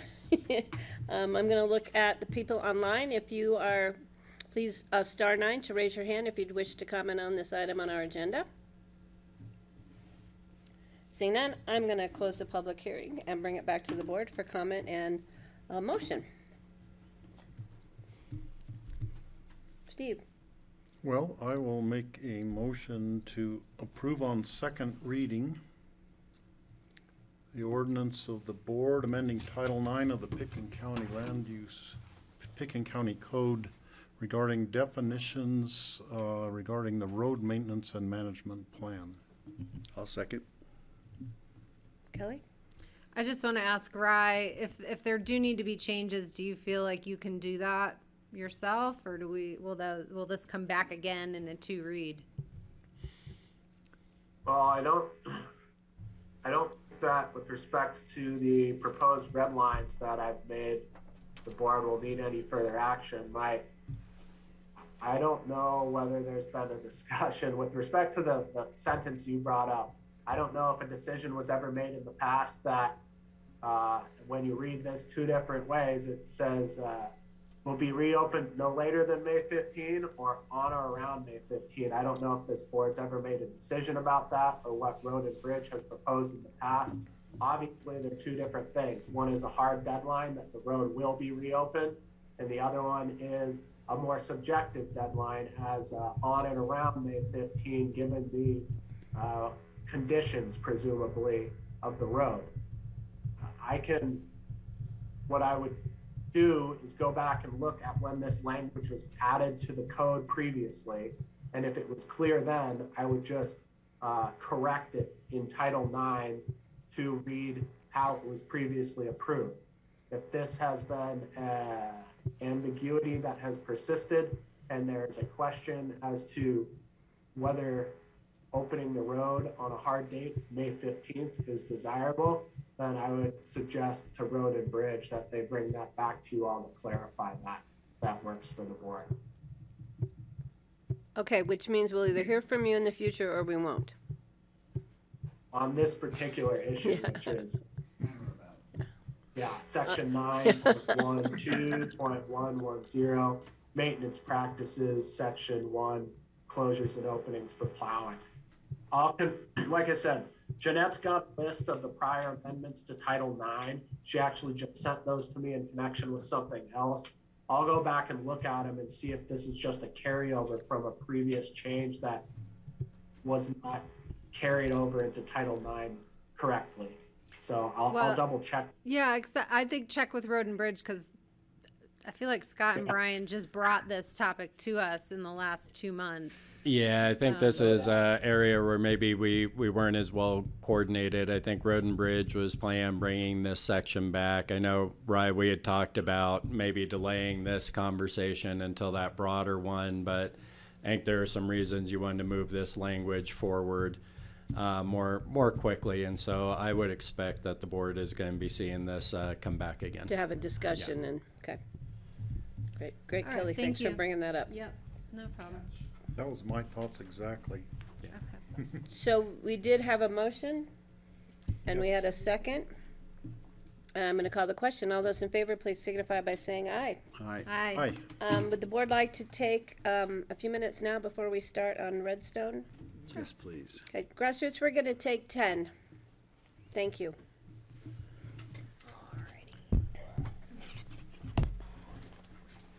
Yeah, my stinky egg salad. Sorry.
welcome back. This is Wednesday, May 25th, 2022. This is the Board of County Commissioners regular meeting, and we are on our agenda. We are at our land use public hearings. The first item is resolution, we're combining it. It's an ordinance. We combined 9 and 10 into 9.5, 10 and 3/4. It's an ordinance of the Board of County Commissioners adopting amendments to the 2006 Pickens County Land Use Code Title 8 of the code, specifically sections 2-30-10, 5-20-70, 7-30-20, and 7-20-100 related to Redstone Historic Preservation Commission and development within the Redstone Historic District. This is the first reading.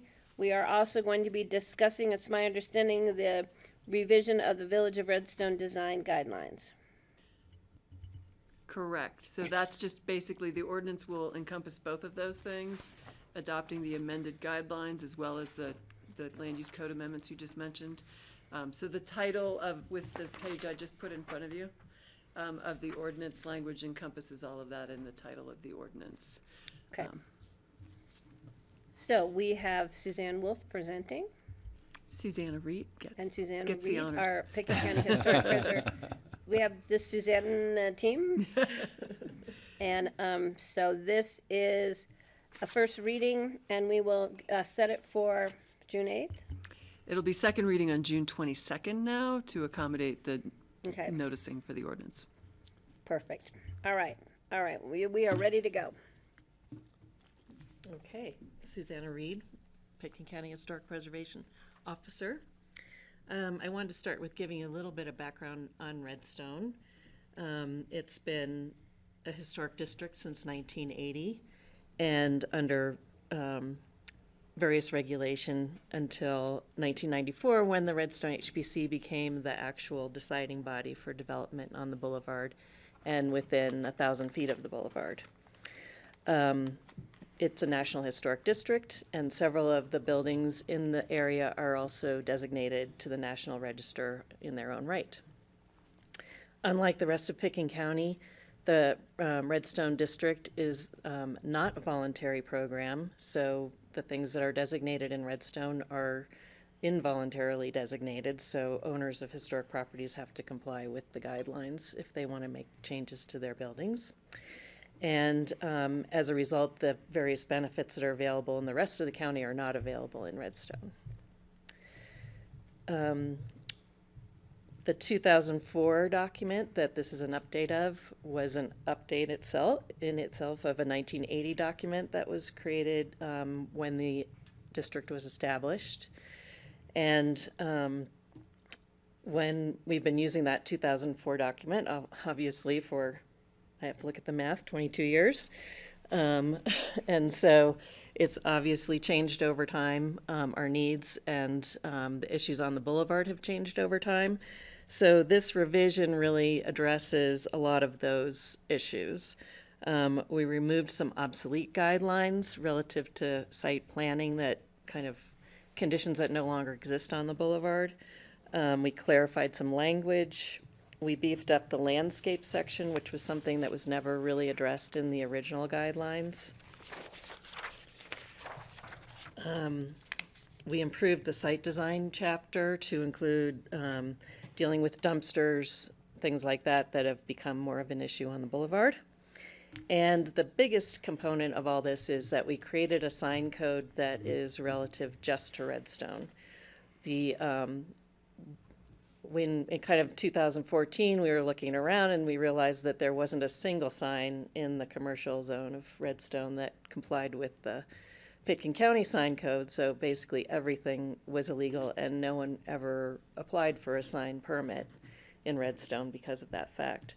So we undertook a big survey of what was there to try to decide what we liked, what we didn't like, what we thought was compatible with the district. And for the most part, the existing signage is what the current proposed guidelines are based on.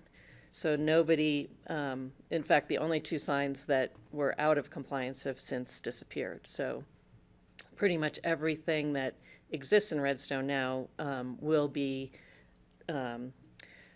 approvable based on this change to the sign code.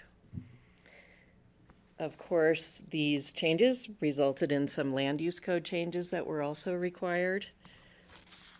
Let me get my list here. Primarily, and it's a lot of cleanup stuff. We added the HPC review to table 2.1, which had not previously existed there. And that basically is the section that describes, it's called Review and Approval Authority. So we added that.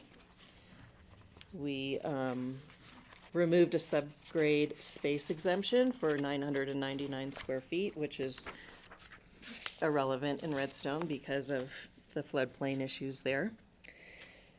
We added a floor area exemption for historic accessory buildings because everything that you build on site in Redstone is counted in floor area. There aren't any exemptions for garages or anything, so we wanted to be sure that there weren't incentives to tear down historic outhouses, which is essentially what we're talking about.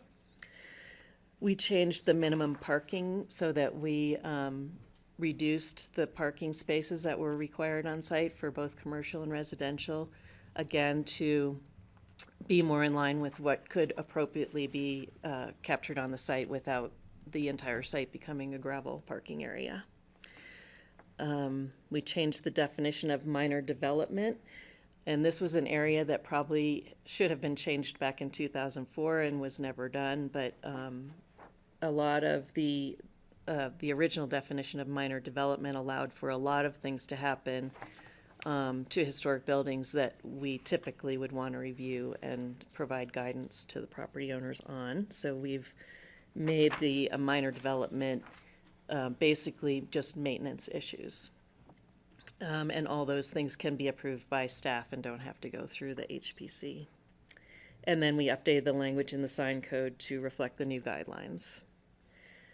The one minor thing that I noticed today in the sign code is that the Village Commercial District is named the Redstone Historic Commercial District in the current code language, and we probably should change that to specifically reference the VC zone district, which is the actual name of that zone district. And that's language that we'll have to update before the next reading. So that's it. If you have any other questions. Does the board have questions? I just wondered, is it possible to get like the red line version of the design guidelines before second reading? It's hard for me to, did you expect this question? It's hard for me to like say this is the red line for this section and then like figure out what's changing in the proposed final guidelines. Yeah, this was the packet. That's the I know, but code it's language. not in the context of like the section, right? So that I find to be very clunky to figure out where it goes and what it was before and what it's proposed to be now. There is a red line version that was created. Well, for the P&Z, but it came through as all black in the scan. Okay. I printed it off.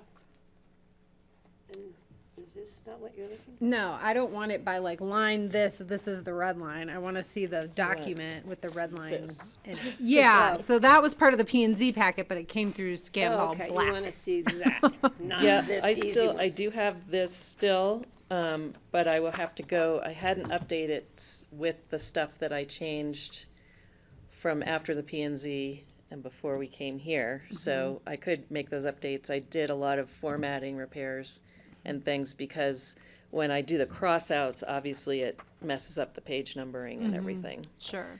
So I'd be happy to provide that. That'd be helpful for me. Anyway, thank you. And I guess I just wonder, how does the minimum parking change affect the commercial? So previously, I believe uses? it was 3 cars was a minimum requirement for commercial. And that just creates a lot of on-site parking that most of our lots are between 50 by 100 and 75 by 100. So there just isn't a lot of surface area to accommodate that. Commercials properties can, have more parking if they can accommodate it on their site. But we wanted to be sure that they weren't compelled to have that much parking. Okay, thank you. That's helpful. Any other comments or questions? Well, one comment, there was a photograph, it's on page 293 in our packet showing, I think that's Redstone Boulevard, a historic photograph of it. Uh-huh. Where it's a little dirt road and it comes to a big spruce tree and goes around it like that. Yeah. Well, that just spoke volumes to me about what Redstone used to be like, and Redstone Boulevard that we're talking about all the time used to look like this. And that just is like astonishing to think, It really think is. where it came from. Gives me a different perspective on how to look at it today. Mm-hmm. So my only question is, was there anything that jumped out when this was reviewed by the Historic Preservation Commission? We went through a fairly extensive process of going through it, and pretty much everything that you see reflected in the new document are things that the Redstone HPC either wanted to add, had concerns about, or felt that things Okay. weren't verbalized properly. Okay, perfect. So we have a second reading and public hearing then on the June 22nd. June 22nd, because we need to reconfigure the ordinance. Okay, does the board have any other comments, questions? Was it fun? It was extended process. I'm surprised the caucus didn't have any comments. I'm kind of surprised too, but There's always the Who next was on time. this board that rewrote these?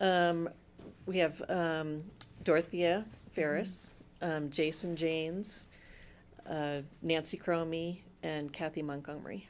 And is that who's on the Historic Preservation Yeah. Commission there? Got it. And then I think they do also participate in the caucus. Yeah.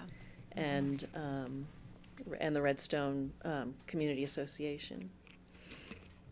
Okay.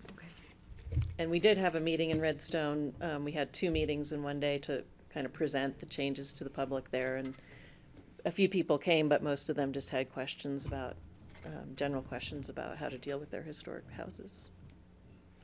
Great. So, You didn't talk about short-term rentals? this was before. Lucky you. Yeah. We've certainly They're had gonna be that historic conversation. soon, so. Okay, so any other comments or questions from the board? Do I have a motion to move this forward to second reading on June the 22nd? So moved. I'll second it. I have a motion and I have a second. Any further comment? Seeing none, thank you.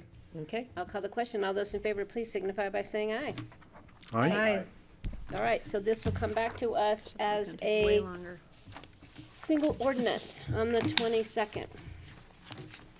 Thank you. And then we'll get that red line copy to you. Perfect. Thanks, I really appreciate that. Having not worked through them before, it will be helpful for And me. it may not be entirely there, but for the most part, everything substantive is there. Okay, thank you. All right, we are going to resolution approving the Houston. Suzanne, they're outside there.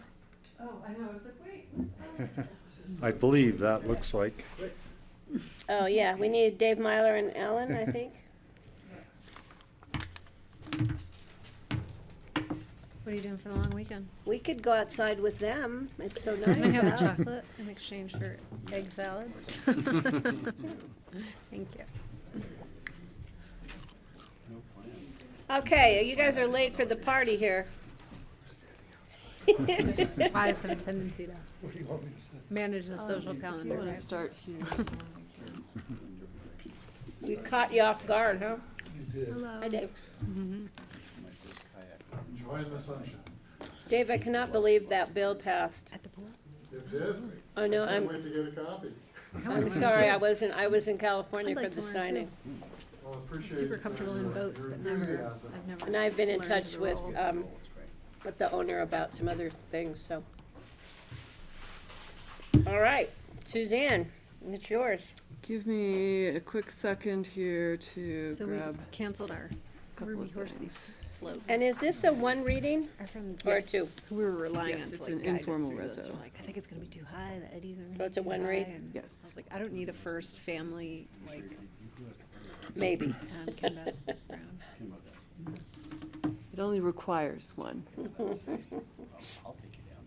know, but like Scott is, yeah, he's just a little hesitant and. I think we should do a site It's definitely a good visit experience. today. Right now. Who's gonna watch my dog? Bring Should bring the Well, dog, yeah. I don't have on the right shoes. I've heard that from a couple people though, that like, Okay. the eddies can get really tricky to get out of there. Where do I need to go to share? Yeah. Sorry, now that I got what I needed to share. That's how we would be. So now that we've got what we want to show, Okay. share the whole screen. Thanks. All righty.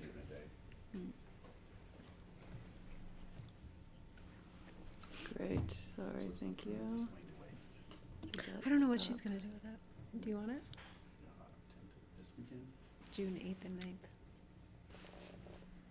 Oh, that looks more like it. We had also made a reservation at Highline Let's get State rid of Park that, for so, okay. camp. So that's what Sorry for the delay.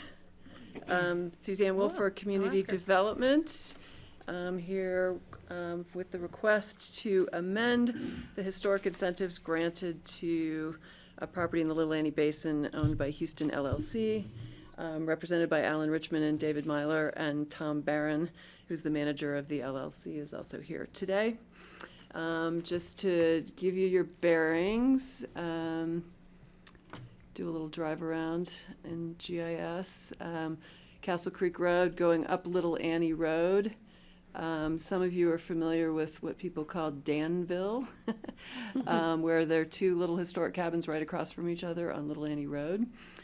As you're going up, the one on the left sits on this Houston LLC property, so that's highlighted, but when I highlight it, it gets hidden by the big box there. So anyway, here's the property, the historic cabins there. I'll start to zoom in now that you've kind of gotten the surroundings. You know, here's that area where there's two historic cabins right across from each other on Little Annie Road. So again, this is the Houston property. The mine ruins are kind of back in here behind the cabin, and then the envelope is tucked behind there as well. So I'm going to stop that. I've got a few other things I can show as we go along. Sorry, let's grab. Oh, no, I don't want to share that. I want to open that. Sorry, Andrew, I'm going to need your help again. So it's not sharing my screen. Yeah, it's on the. I guess I don't have it open. The Houston docs. Oh, then it'll just grab it. Okay.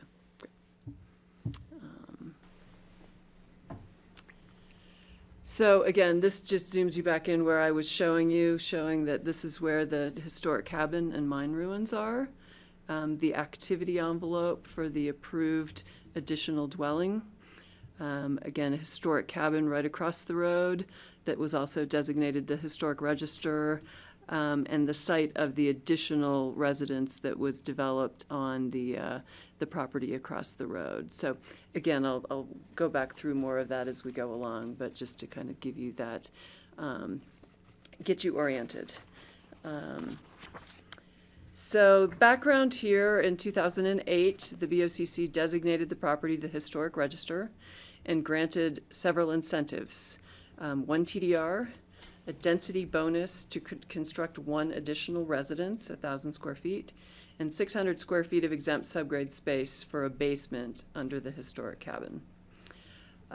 Approved an activity envelope at that time. All of that was associated. As part of that, the applicant recorded documents, the historic covenant that protects the historic resources, the activity envelope, and a TDR was issued. The property then changed hands to the current ownership, and that owner came to the board in 2009 asking for an extension of vested rights, which would essentially extend the right to develop that additional residence. Through the discussion at the time, the board agreed to grant a 20-year extension of the vested rights to build that cabin. That goes until May 2029. As part of that, the owner agreed not to build the cabin for 10 years, which that 10 years has now passed in 2019. Also agreed to deed restrict the cabin to occupancy by qualified residents and to complete the restoration of the cabin at that time. So all of those items were then accomplished, the restoration of the cabin and the recordation of various documents memorializing all of those commitments.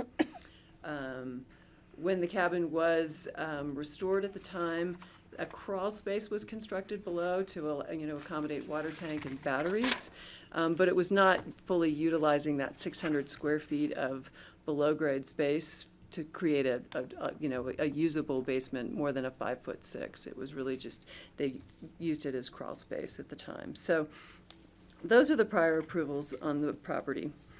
I think we've had a number of conversations lately about the historic register and historic incentives.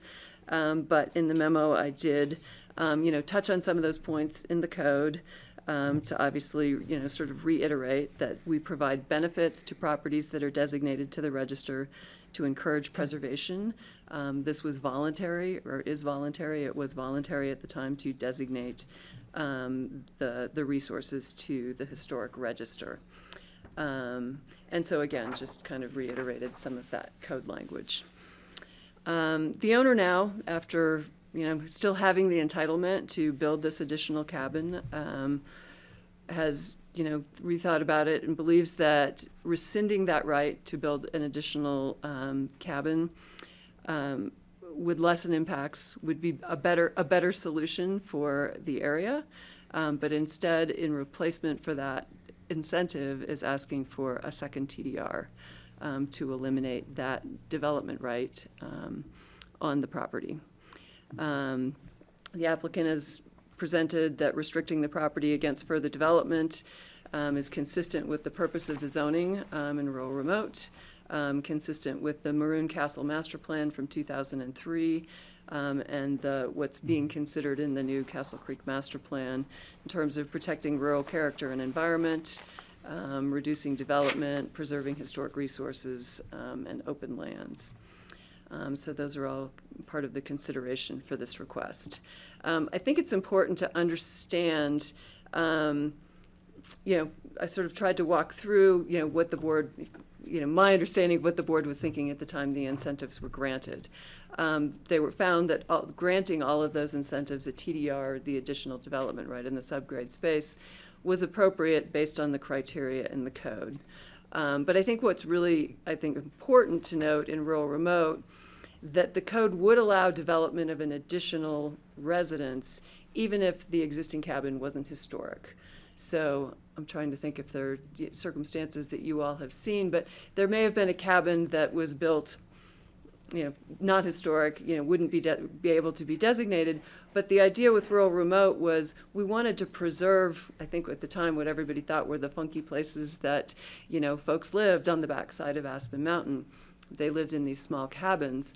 A new owner was going to want to build a new cabin, but rather to try and provide an incentive to keep that existing, cabin that created some of the character in rural remote, the provision was to allow an additional residence with that. So that could happen whether it's historic or not. In that case, if it's not historic, one of the two has to be deed restricted for resident occupancy, but it's a different, restriction than a historic deed restriction. So at the time, I think the board agreed that since a new residence could be constructed without designating the cabin to the historic register, in which case, there was no protection for that historic resource, that it was appropriate to grant additional incentives for the historic designation, and that included the subgrade space and the issuance of a TDR. So I think that's sort of just trying to help understand the accumulation of various incentives on this property. I think, again, worth noting that basically the same package of incentives was granted to the property right across the road. At the time, it was owned by Dan Bunta and Mary Manning. You know, exact same thing. They came in, designated the historic cabin, got a TDR, got approval to build an additional cabin. In that case, they built the additional cabin, and it exists on the property. So they have the two dwellings on their property. So at the time, they were both done. I think that was done a couple of years later, but consistent with what was done on this property. So again, in this case, the owner's now asking to rescind the right to build that additional cabin and get a TDR instead. So again, just talked about that same incentive package. Obviously understand you all are having lots of concerns about the TDRs and that creates an impact somewhere else. I don't think anybody denies that. But I think it is really important to note that with rural remote, that was the whole basis for creating the rural remote zone district, try and encourage people to remove the development rights from that area. So that was just the basic purpose. And in this case, essentially what they're accomplishing, they received a TDR for the, granting the historic designation, but they still have this right to develop it back there, and this would eliminate that right. So it further preserves the historic context, the character of the rural remote, and is consistent with the zone district. Let me just see what else I put on here to show you, since I put graphics up. That's really complicated, I don't think. That's showing you the activity envelope. I do have a couple of photos that I took on our site visit. A little dark there. Maybe I can make that a little closer. There were some in the application that were really clear. Yeah, I put that. I can pull those up too. But this is looking to the east, and what you can see here in the background is the cabin that sits right next to Little Annie Road. This is some of those, the ruins from the mine. So this is the activity envelope kind of tucked in the aspens behind. And then this is that same looking back away from the cabin into that activity envelope area. So there is a little bit of a clearing where it's kind of tucked in the trees. There's kind of an existing, driveway that goes back in there. And it's further away from the road and away from the resources. So again, at the time, I think everybody worked to put the envelope in the most appropriate location. But again, it, would create the additional development in that area. And that's not a great shot, but kind of gives you a sense as you come in behind what some of those, the ruins are. I do have those photos too, if you want me to pull them up, that show the current condition of the cabin having been restored.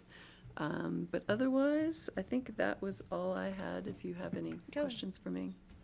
So is ordinarily a development right could be extinguished as a TDR without coming to us? Correct. So is this because we're modifying a historic incentive approval, that's why it's coming to us? Yes, and Alan and I definitely had that conversation up front before they brought the application in about, right, this is just what we do in rural remote. We eliminate the development right by issuing a TDR.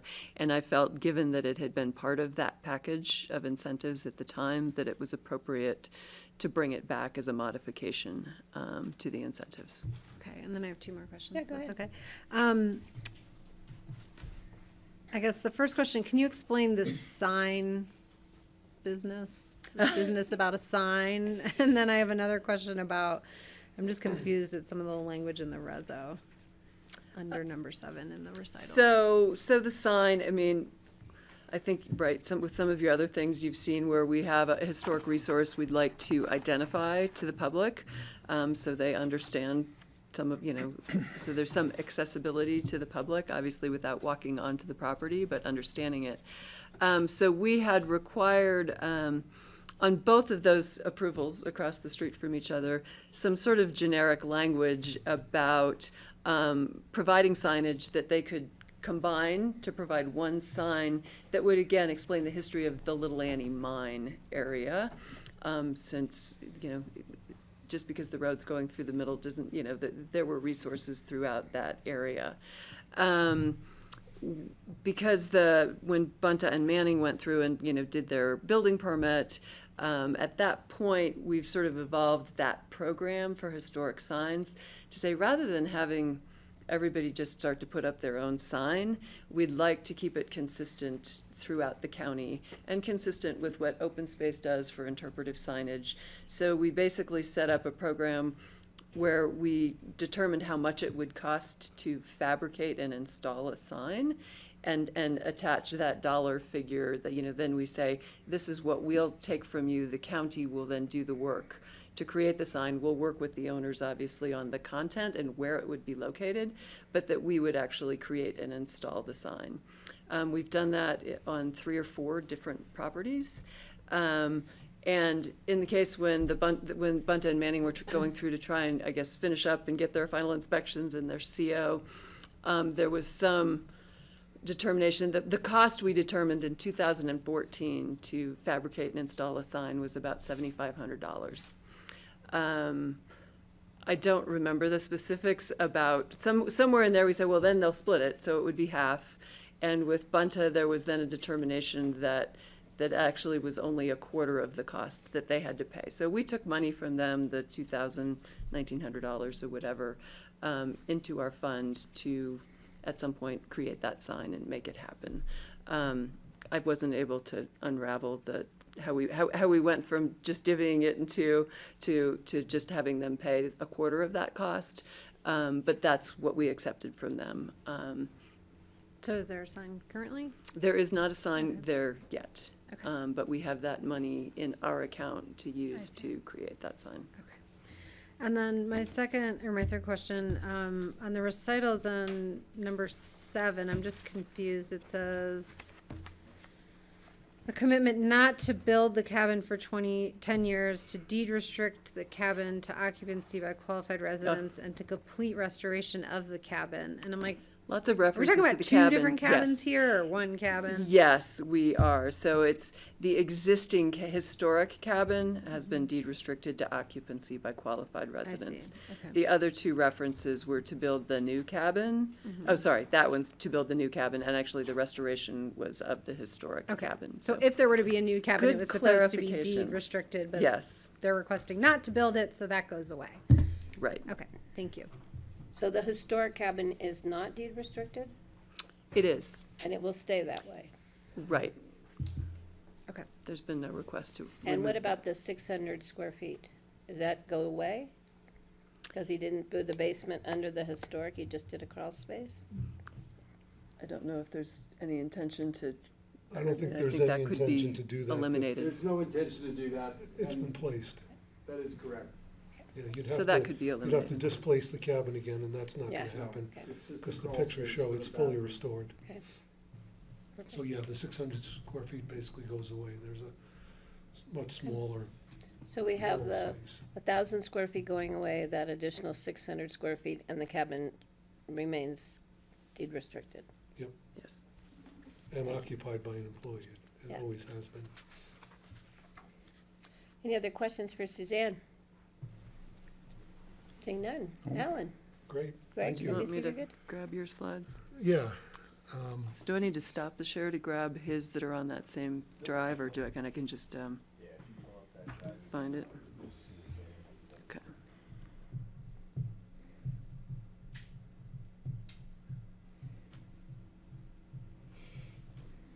That gonna work?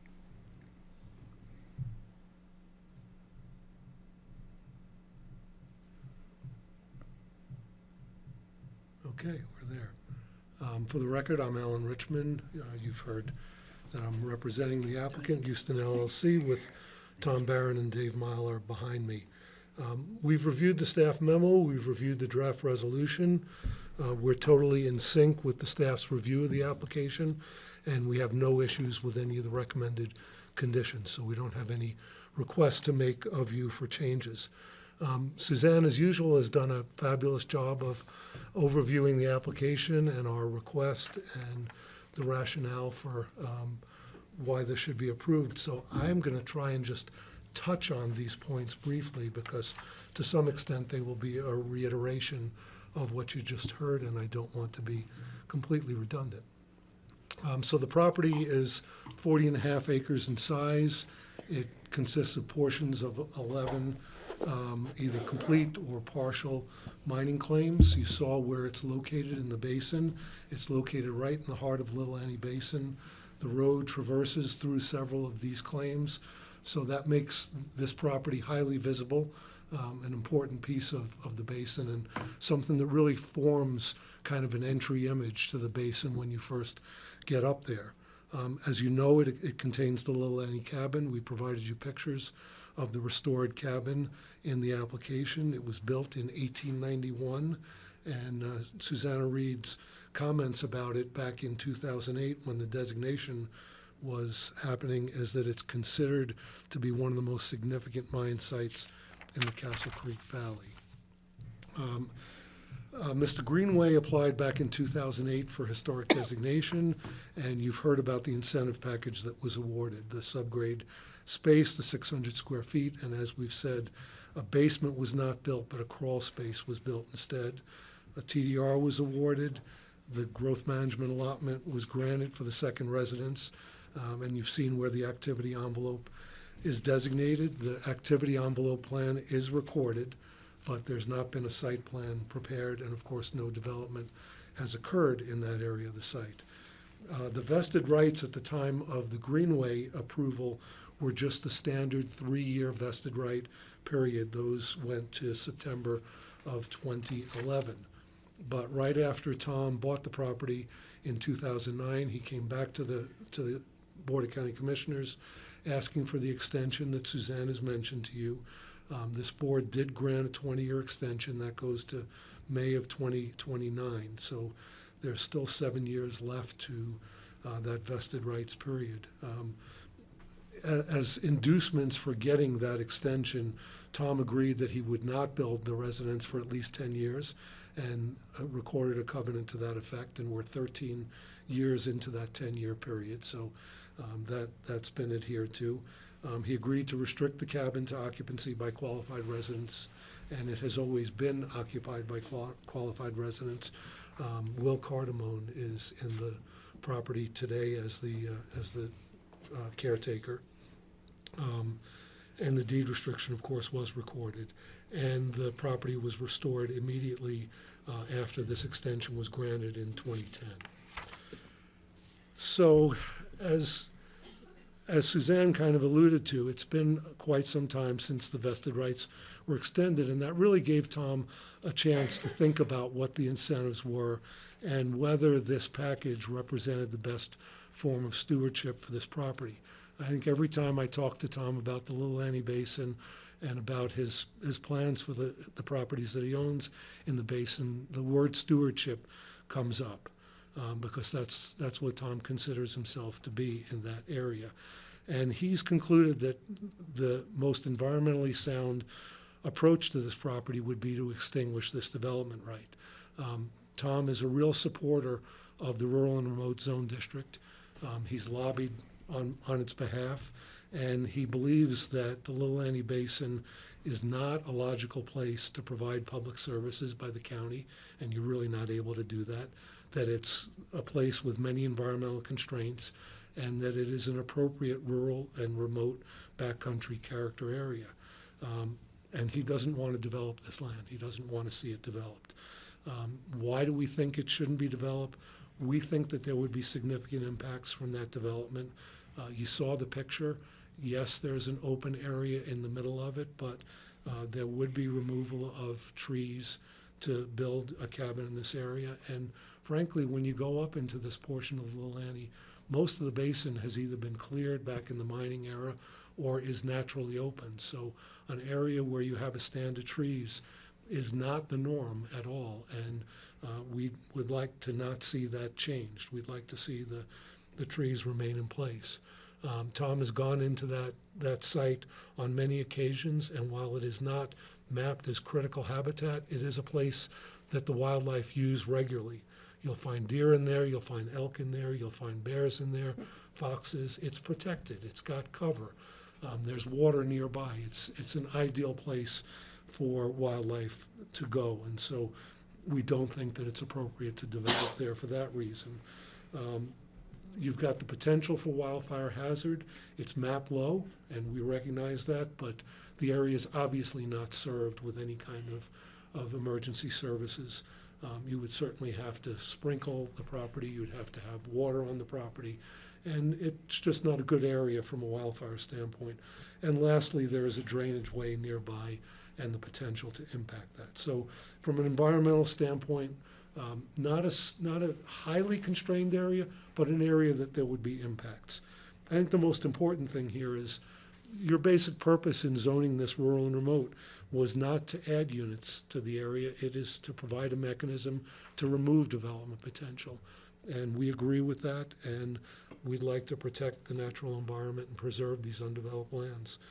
And lastly, the Castle Creek Master Plan, both as adopted and as it is evolving. It's not quite newly adopted, but the language that's out there makes it pretty clear that historical preservation and the rural character are what this is all about. So for all those reasons, we think it's appropriate to extinguish this development right. We hope you will do so and support the staff recommended resolution. Great, thank you. Questions for Alan? Saying none. Public hearing? So I think we're gonna do a public. Yes, we have to have one. Public hearing. It is out there. Suzanne's like, yeah, I think so. Public hearing, one reading, public hearing. This is a public hearing. I'm gonna open this hearing to the public. Are there any members of the public wishing to speak on this item on our agenda? If you're online, please star 9 to raise your hand. Seeing none, seeing no members in the room who want, Suzanne?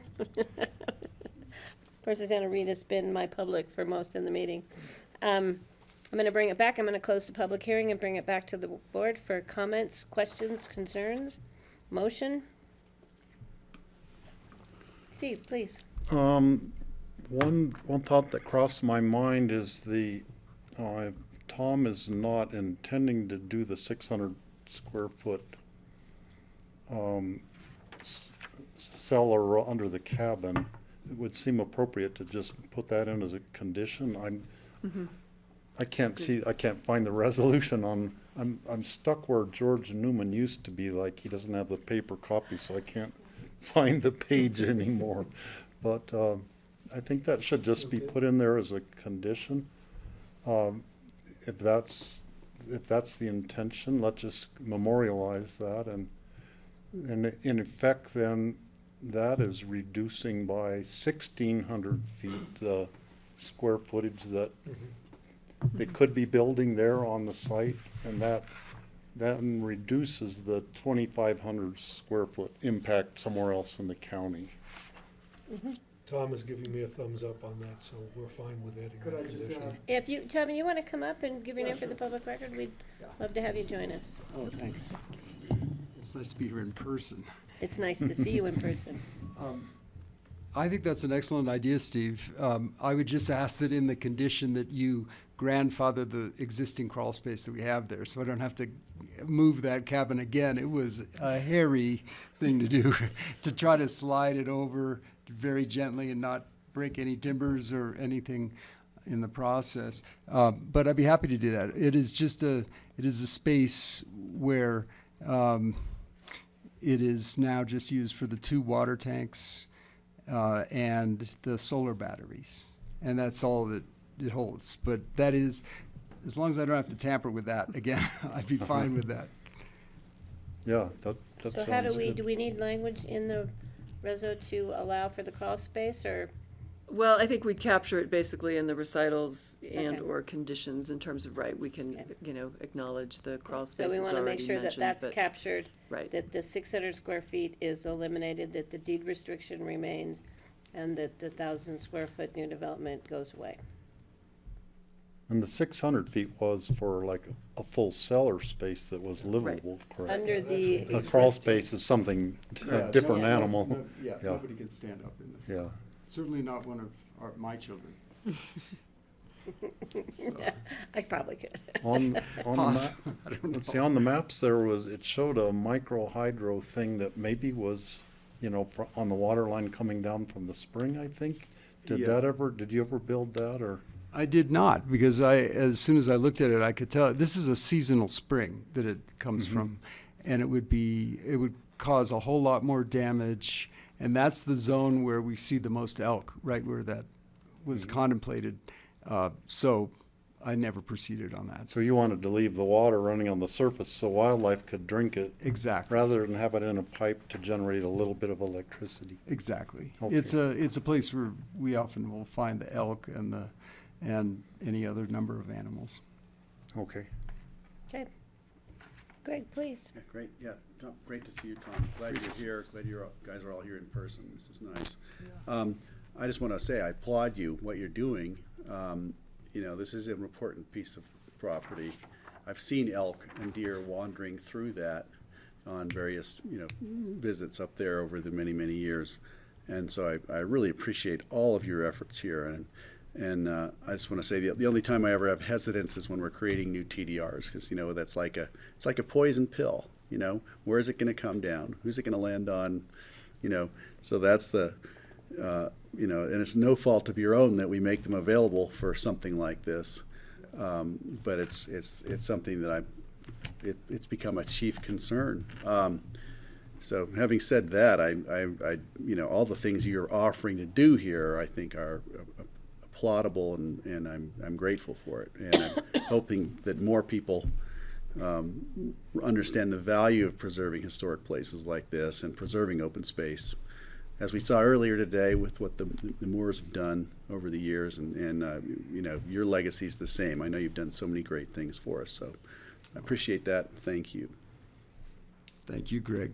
It's I- honestly, But I want you all to imagine that TDR floating around over the valley, looking for a place to land like a mosquito. I know. I will say, I understand, and and nobody anticipated that at the time. However, I just want to say that this is a particularly fragile ecosystem up there, and that's part of why whatever I've done up there and continue to do and will continue to do, I can promise you, I honestly don't think it's a big deal. I just feel like it's just what we all do. If you're a conscientious landowner, you take care of the place and pass it on to the future in the best way you can. And up there's especially a high priority on preserving that ecosystem so that our fellow creatures can also be up there.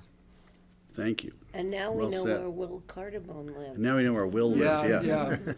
Got a 20 on him. It's down in the public eye. Yeah. You asked Tom Moore, we asked Tom Moore when he was here earlier, a question. Is there any other properties you have out there that we Yeah. might be What else you seeing got, come right? back to us? We asked Tommy Moore, is there something else out there you're going to bring back to us, and we'll see again? You did get a few all at once here, but Yeah. but thanks to Suzanne's good work, we're in a good place, I think. I don't expect any others, honestly. I really don't, and I think this is the only other piece is eventually I will upgrade the cabin that our great friend and neighbor Jordan Greengrass lives in, who is the longest resident up there at the Little Annie, and he's been there. Actually, he crossed 50 years last summer. Wow! And in that little Wow, little that's cabin that's amazing. about 220 square feet, and I'm telling him he needs to stay another 50 years minimum. But when at such time that happens, I will upgrade that to the 1,000-foot level, but that rural and remote allows. But I'm not gonna do anything as to new places. Yeah. Can he get out of that? Is that why he's been there so long? He can't get out of that 200 square feet? There is a reasonable amount of stuff you You accumulate can plan after to see 50. me up there this summer. I'm No, planning to spend some time up in that He's a neck of the great. woods. He's a great man. I feel very lucky we have Such a him as beautiful spot. Yeah. It's pretty awesome. Oh, in Yeah. June, the Lupin are about up to here at that point in the season. I was there last June, and I was Yeah. flabbergasted. I mean, just the whole basin is up to the middle Oh, of your God, chest. yeah, in it's a Lupin. definite. It's just really incredible. And that's when you see the deer bounding through it. They're tiptoeing around it. And he moved in there in 1971. Wow. So it's, talk about a long-term Wow. resident. Wow, that's incredible. So there are some things that never change. Yeah, that's true. There's some places back there that definitely have never changed, and we like it that way. So we have comments, questions, motion. Kelly, please. Yes, I'll make a motion. I think this request adheres most closely to the purpose of the TDR program and why it was created. So I'll make a motion to approve the resolution of the BoCC approving the Houston LLC. Is it Houston or Houston? We call it Houston. Houston, okay. Yeah. LLC amendment to historic preservation incentives. And you got the changes to the reso about Yes, with in the the language. I'll second the motion. I do have one Gladly. question for John, if I could. You just certainly quick. may. That's why John's here. Should this rescind, like, the activity envelope, you know, some of the recorded documents that are no longer applicable? If they're not relevant, they should be rescinded, but the ones that have been relied upon already should, survive. Okay, So that there's but- no doubt about the Sure. viability of the structure as it's Right, up the there. historic, but there are a few that, given The there covenants. isn't a vested right if there's no right to build a cabin anymore. So Right. with that would be included as a Yeah, finding or a recital or a a condition? rescission, yeah. Okay, Okay. Just like the basement that Steve mentioned. right, We'll- okay, We'll clean it up. okay, Yeah, great, so the thank you. activity envelope and the vested right, Mhm. both. I think those are the two items. That makes sense to me. Okay. So any other questions from the board? Just a comment. I really think that removal of the potential new house that would be like right there would really enhances the historic presence of the two cabins that are there on opposite sides of the road. It like preserves the Little Annie mine site, and it doesn't impose a new house on the scene. And so we're getting some value for Oh, yeah. giving a TDR for this, and that is that we're preserving the historic integrity of it better than we were before. And sometimes I think of Cisco, Utah, which I used to drive through there on Highway 6 when I was going back and forth to college and back in the day. And now Cisco, was really great the way it was. Now there's all these new things out. It's not like a ghost town anymore. Well, the same thing could happen to Little Annie Mine, to Danville, could end up looking more like, with new buildings, it would change the atmosphere of it. So I think we're doing the right thing here, or that you are doing the right thing.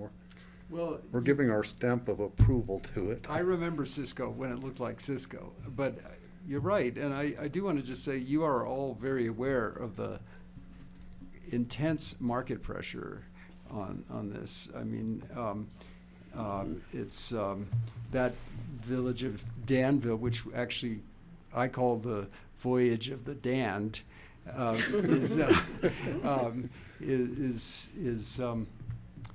that little cabin has been resold at a major seven-figure number. And that's the kind of number, and it's a quarter mile away from what we're talking about here. I'm leaving on the table a significant amount by doing it this way, but it's the right thing for what's up there. It's absolutely the right thing. So, and Kelly, you made a motion and we did have a second? You I seconded. Seconded? Okay. Any other questions, comments? Thank you. I'll call the question. All those in favor, please signify by saying aye. Aye. Aye. Motion passes 4-0. Thank you. All right, thanks. Thank you Cheers. all. Nice Thanks to And see I ya. just wanted to take a chance to say thank you for the Tom Moore Conservation easement and purchase. I can't think of a more important thing that you guys could have done. I drive that road all the time coming up from Old Snowmass, and that is, if there is ever an iconic spot, I know, it's that's beautiful. it. I adore that property, and I was really moved when I read that was going to happen. And it was fun to have Tommy here today. Yeah, I told Dale the same thing. I sent him an email. I'm really, really impressed that that's happened. That view I'm plane is thrilled. pretty spectacular. Yeah, so thank you as a county resident. I That was the appreciate most it. fun thing we've done in a while, I think. Yeah. If you didn't It's been do a good day anything else altogether. in This your too, I was term, gonna say. you've too. just done an incredible thing for the legacy of this county. Yeah, Just that. that was a good I one. just think it's amazing, yeah. Yeah. And Tommy was glad we have one more reading on it, and then he said, but I'm not done yet, so he's hanging in there with us. This is a good All right, so Suzanne, you're not going anywhere, right? Not going anywhere. Thanks, everybody. Bye, Thank cheers. you, nice to Dave, see you, nice Alan. to see you, Dave. Just another code amendment for you. All right, so this is an ordinance adopting amendments to the 2006, I remember doing that, land use code. Pickens County Land Use Code, Title 8 of the Pickens County Code, specifically Section 6-40-10 and 6-70-20. This is a first reading. And we'll have a public hearing on the 8th or the 22nd? 8th. Okay, that's what I have. Thank you. Perfect, thank you. So in language, it's a very short code amendment to specify that a property in rural remote, transitional residential 1 or transitional residential 2, those two zone districts you don't hear much about, but they do exist out there, cannot be a TDR sending site if a growth management allotment has been awarded to the property. So a little background on it. This past year, and I think you all were familiar when it came to you for, to bring the allotment forward, the Planning Commission had a growth management application to establish a new development right for a cabin in rural remote in this same neighborhood we were just in, on a parcel that was acquired from the Forest Service pursuant to the Small Tracts Act. Because the land had been owned or controlled by the Forest Service on or before June 12th, 1978, it did not have a development right. So it did not have a growth management exemption to develop as other pre-existing parcels might have. So we said, well, the owner's intent, which was Mr. Barron, so I think that was all, I think we had that conversation at the time, was not to build a cabin on this property, but wanted to sterilize it and wanted to use the mechanism of a TDR in order to sterilize that. So he actually went through the growth management system to acquire the development right, was successful in getting through the system, was awarded the allotment, and then, as he stated at that time, was committed to then get the TDR for that property so it would not be developed. But sort of jumped through the hoops in order to get to that point. And the memo I'd actually said the allotment was granted and the applicant was pursuing the TDR. That TDR has now been issued and the property has been restricted. Staff and the Planning Commission all sort of scratched our heads and said, this isn't really what we expected and that we thought, that this could happen. There were various questions, we had a lot of questions about these small tracts coming out of the forest and what, how that works and where they come from and how, what that process is. If a property was eligible to compete in growth management, should it have the right to sever the development right as a TDR? Again, questions about legally created parcels when they're coming out of the forest. The first piece to attack on this on our part was that, I guess, that second concern, which was, if somebody's come in to go through growth management, should we allow them to then take a TDR from that?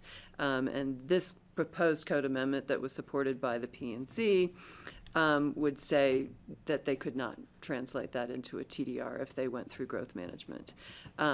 We added the TR1 and TR2 zone districts along with rural remote because all three of these zone districts are designated sending sites. So you're familiar with rural remote. TR1 and 2 work the same way. And those are basically Smuggler Mountain and Shadow Mountain. Those are the transitional areas that we zoned.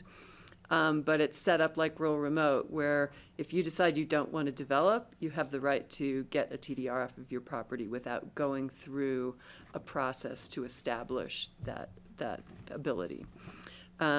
So the amendment in front of you today basically is sort of a footnote on a table in the code that basically says that if you don't have a right and you acquire it through growth management, that then you're not eligible for a TDR off of that property. Staff will definitely kind of go back.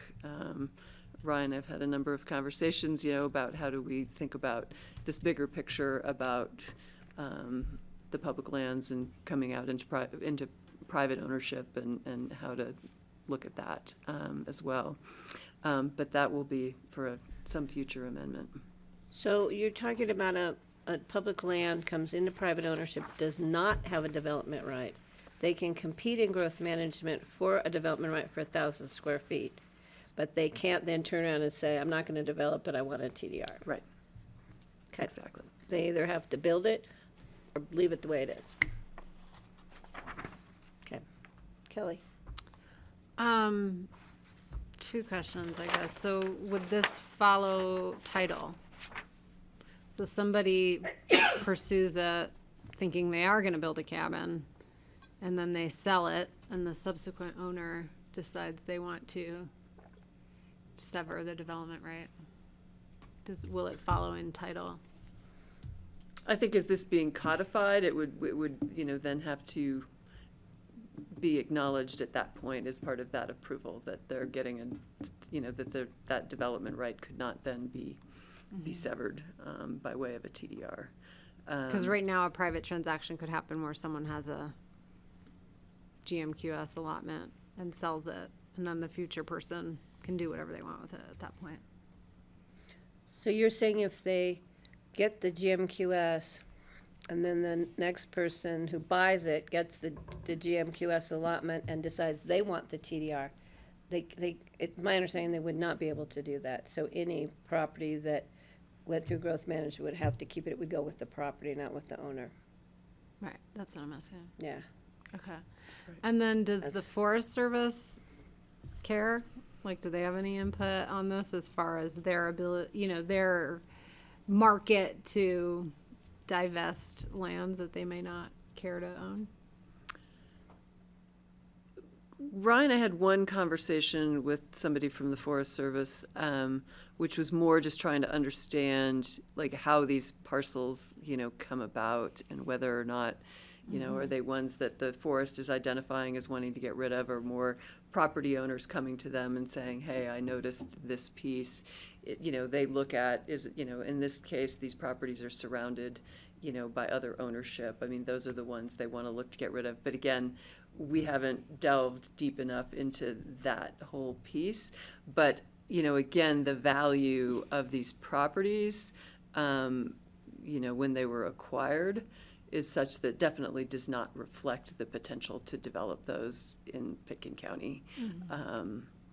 We're talking in the thousands of dollars as opposed to the millions of dollars. So again, I think for the forest, it would, they have to consider the value and appraisals and those kinds of things. So that clearly, was not part of that equation, is my understanding.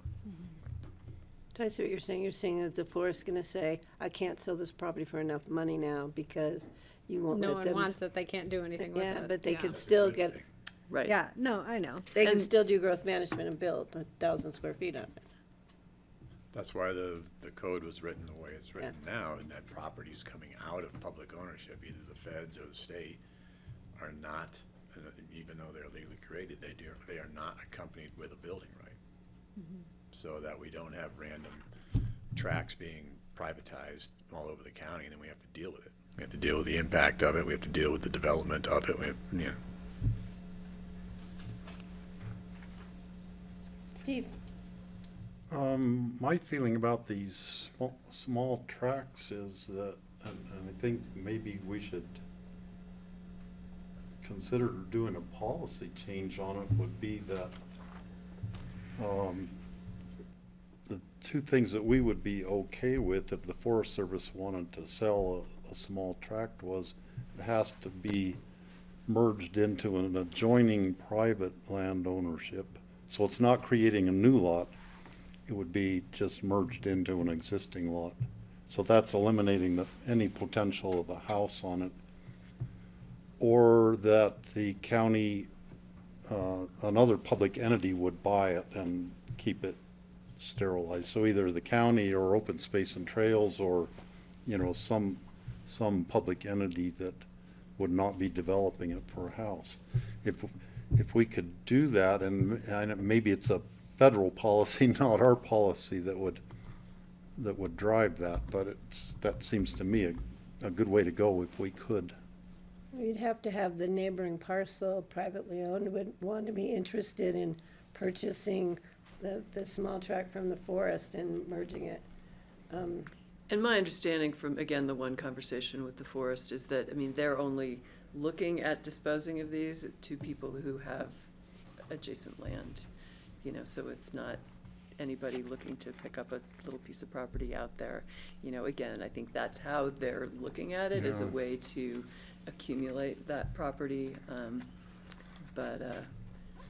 Anyway. And I know at one point the BLM was considering getting rid of where the Hay Park trailhead is. It's an 80-acre BLM parcel.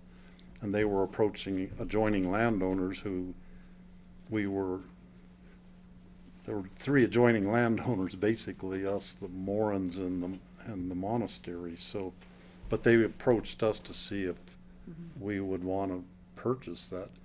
Well, it's much more important as a public amenity because it's a major trailhead there. So they ended up not selling it. I think that was the widest decision for them. We got some of those small tracts with the Ryan Land Exchange, cleaned up a lot of those little pieces that were out in the forest. And BLM, we get the BLM parcel up the Crystal was part of the Ryan Exchange, but we needed those properties for value, to balance out the value of the Ryan. Kelly, please. Questions. Are there other ways to get at the, I guess I'm not clear of the goal here. I mean, I see someone's monetizing this land use policy, but they have an opportunity to monetize our land use policy anyway, regardless of if we allow them to sever a TDR or to build a cabin that they sell for $7 million, you know? So I guess I'm wondering, is that the goal? And then is there another way to get at it, you know, either like restricting what the GMQS allotment process looks like back there, or absorbing adjacent lots into a parcel that already has, you know, may or may not already have permissions on it? I think, right, all of those are the reasons why we came in with kind of what we considered sort of a quick fix. Because, I mean, we have seen, you know, land exchange properties before where those properties then went through growth management to entitle them to develop, because that was part of establishing the value as part of the land exchange. So, again, I think there were a lot of factors to, you know, that we needed to think through. But sort of in this immediate, where everybody just went, whoa, we didn't expect this very specific circumstance. We figured we could do this much, and then have to put, I think, a lot more thought into what else, you know, might come next, to address all those questions. And I think a lot of the small tracts don't have access. Access is a tough one for some of those. So. Yeah, but we see people build without. I know, without access. They fly in and they're big person drones. Go ahead, Greg. Do you have any idea how many properties this could affect? No clue right now.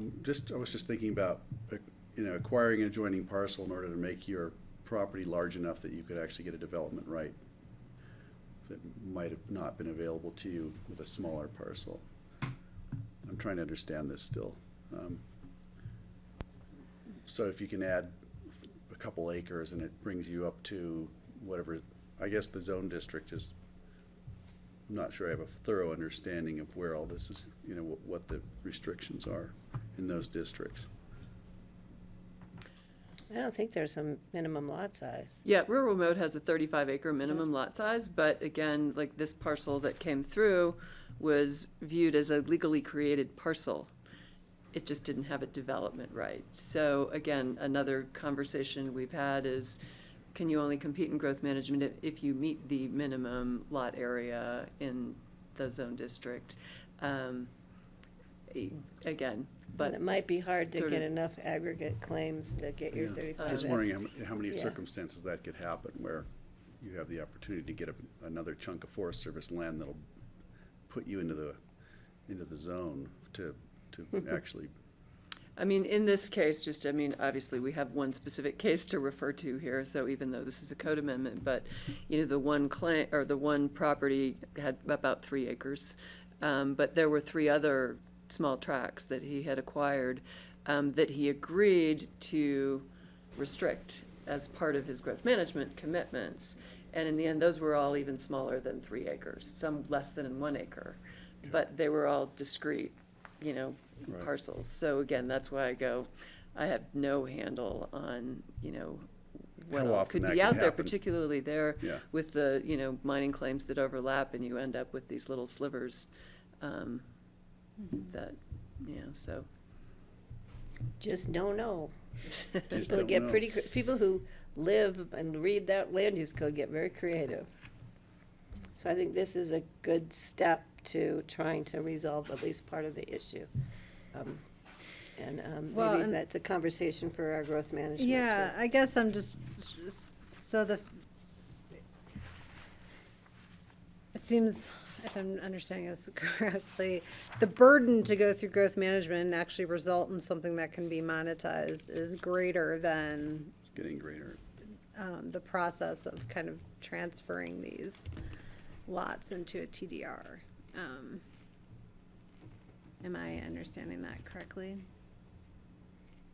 Like our notion is we want less development back there, right? So if we're preserving the value of the zone district,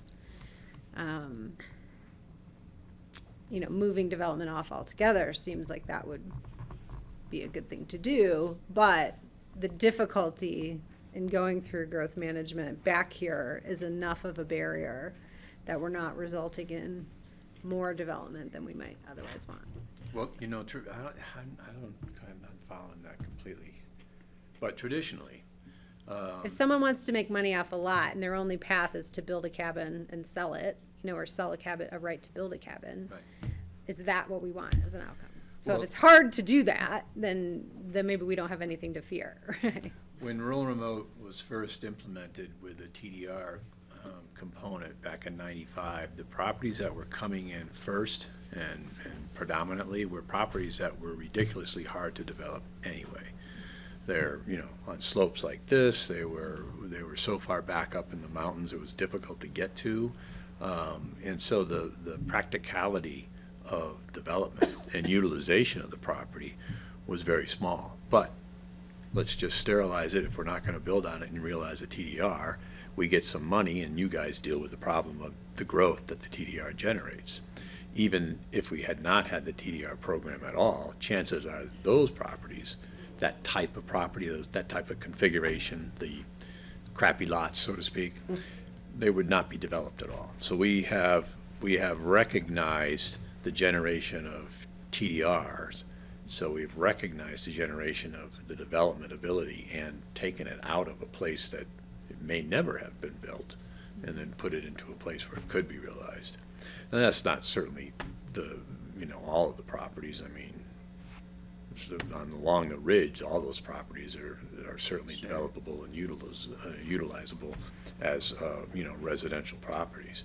But that's the issue. And so when you have goofy little tracts that come out of public ownership that the Forest Service wants to get rid of just because it doesn't fit in their management program because they're isolates, who knows what that looks like?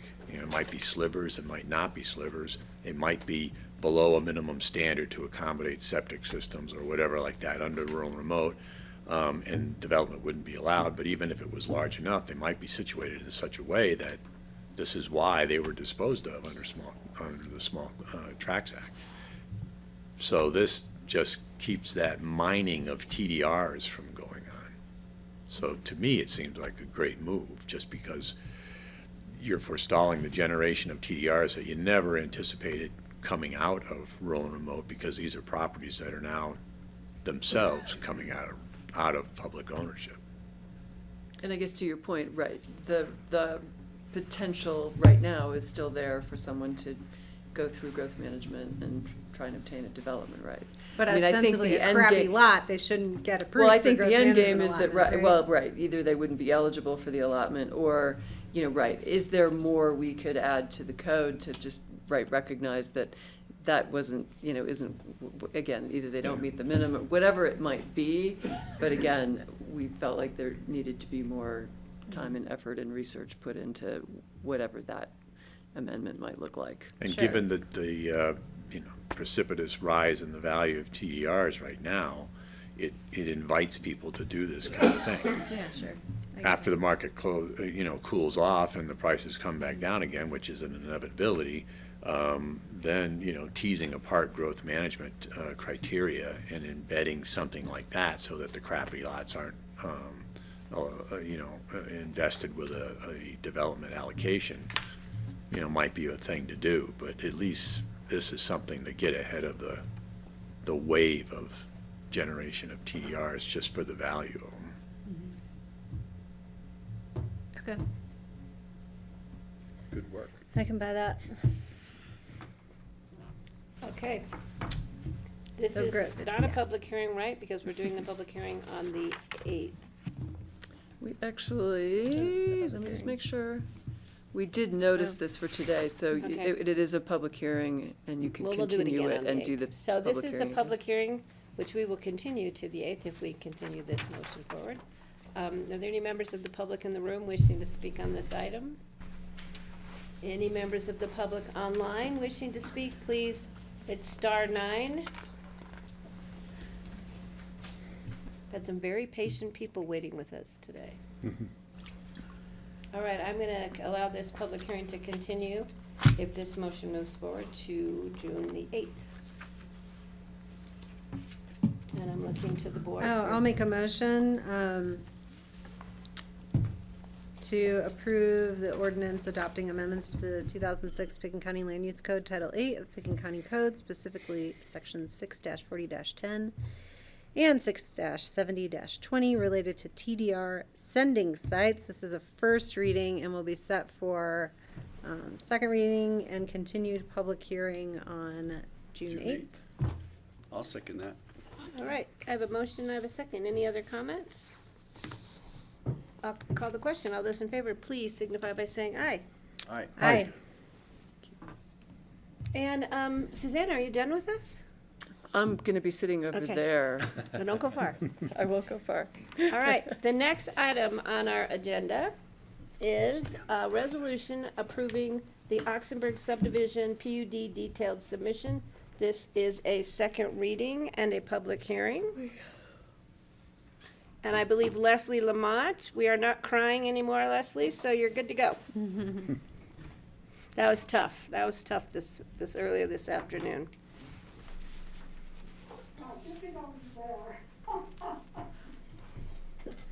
Hi, this is, as you said, Patty, this is second reading for Oxenberg detailed subdivision. I just wanted to, I don't really have any graphics for you to share with you, but I just wanted to point out in my memo that we attempted to respond to the issues that came up during first reading. In the reso, we clarified the lot 1 caretaker dwelling unit. And that if the CDU is removed, which means it no longer becomes a dwelling unit, meaning the kitchen and the bathroom have to be removed, staff continues to recommend that the square footage remain accessory residential use. So that could be in looking at our code, what accessory uses are. It could be a home office, arts and crafts, yoga studio, a gym, etc. However, the code does require that the bathing facility and the stove will be removed to render that an inoperable dwelling unit. There was some question on the maintenance and repairs of the outbuildings on Lot 1. We clarified that in the resolution, and using the code and the definitions in the code for replacement, reconstruction, repair, remodeling, I added language in the resolution that clarifies just what can happen to those outbuildings if those outbuildings are to remain on the property. Again, staff is recommending that the square footage of those outbuildings not discount the allowable square footage for new residential development on lot 1. And then there was quite a bit of a discussion about the GMQS commitments that Robert Oxenberg made during his growth management application that gained him his allotments. And I attached the GMQS covenant in your packet, but some of the questions that came up were when will the pond be installed? And based upon that covenant, the pond will be constructed either at permit issuance of the new residence on lot 1 or lot 3.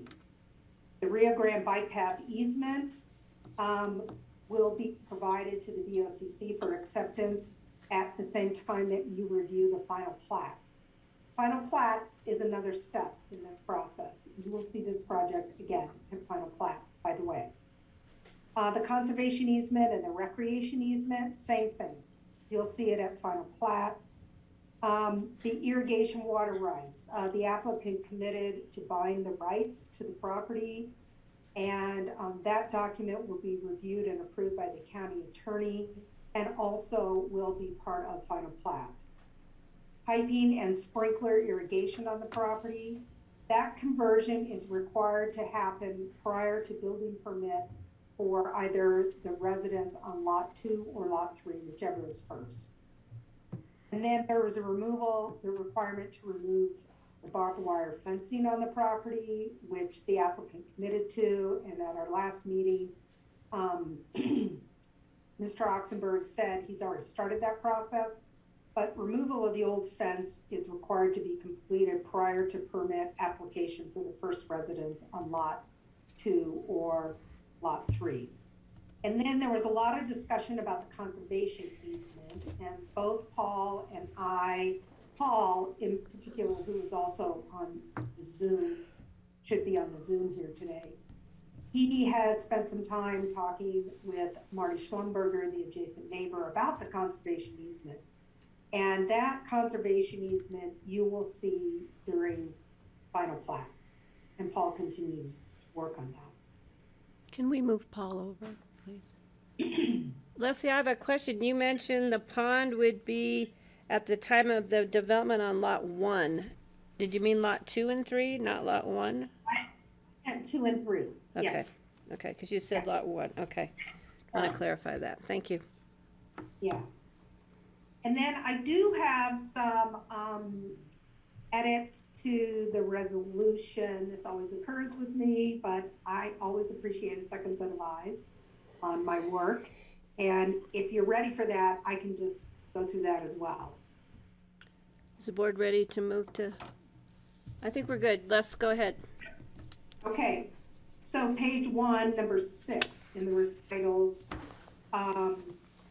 the second sentence where I say including a common lot for a barn and riding arena, I'm just changing that word to plus a common lot for a barn and riding arena. And then page 3, number 2B7, I want to further clarify the CDU. So, you know, the board in previous reviews has limited this entire subdivision to 1 CDU. If the CDU is removed from lot 1, it could go on lot 3, lot 2, or it can also go in the common area where the barn is being proposed. So I just want to add on to the phrase on 7 paren, limits the subdivision to 1 CDU only, comma, which could be developed within the common barn area. Doesn't have to be a part of the barn, attached to the barn, but we have an activity envelope for the common barn area, and that's where a CDU could go. And then again, in that same page, same series 9, I just want to add at the end of the red writing, I just want to say, put in paren, no longer a dwelling unit as defined in the code. Just want to make sure that CDU, if it's removed, is no longer a dwelling unit. And on number 16N, where we're talking about wildlife, the very last condition for lots 1 and 3, all dogs shall be kenneled within 50 feet of the residence or leashed under human supervision when outside the required kennel, comma, I would like to add, except for working dogs when at work. And that's all I have for the board on this application. Okay, does the board have questions, comments for Leslie? Seeing none. Gentlemen, would you like to add their concerns? Hi, Bob. Grafton Smith, and I'm joined by Bobby Oxenberg. Again, Leslie did a good job and did a great job, and we've been, if anything, we've been very the communication has been fabulous between us, and we brought some concerns that to the language that she has addressed, and she addressed everything, so we're good. Great, thank you. And we could belabor the process by enumerating all of the pluses that we're bringing to the table, but in the deference of the hour, let's just move on. Great, so this is a public hearing. So I'm going to open this to the public. Are there any members of the public wishing to speak on this item? Would you like to come up, sir? And we'll give you the mic in the middle. If there's any members of the public online wishing to speak, you can hit *9 and raise your hand.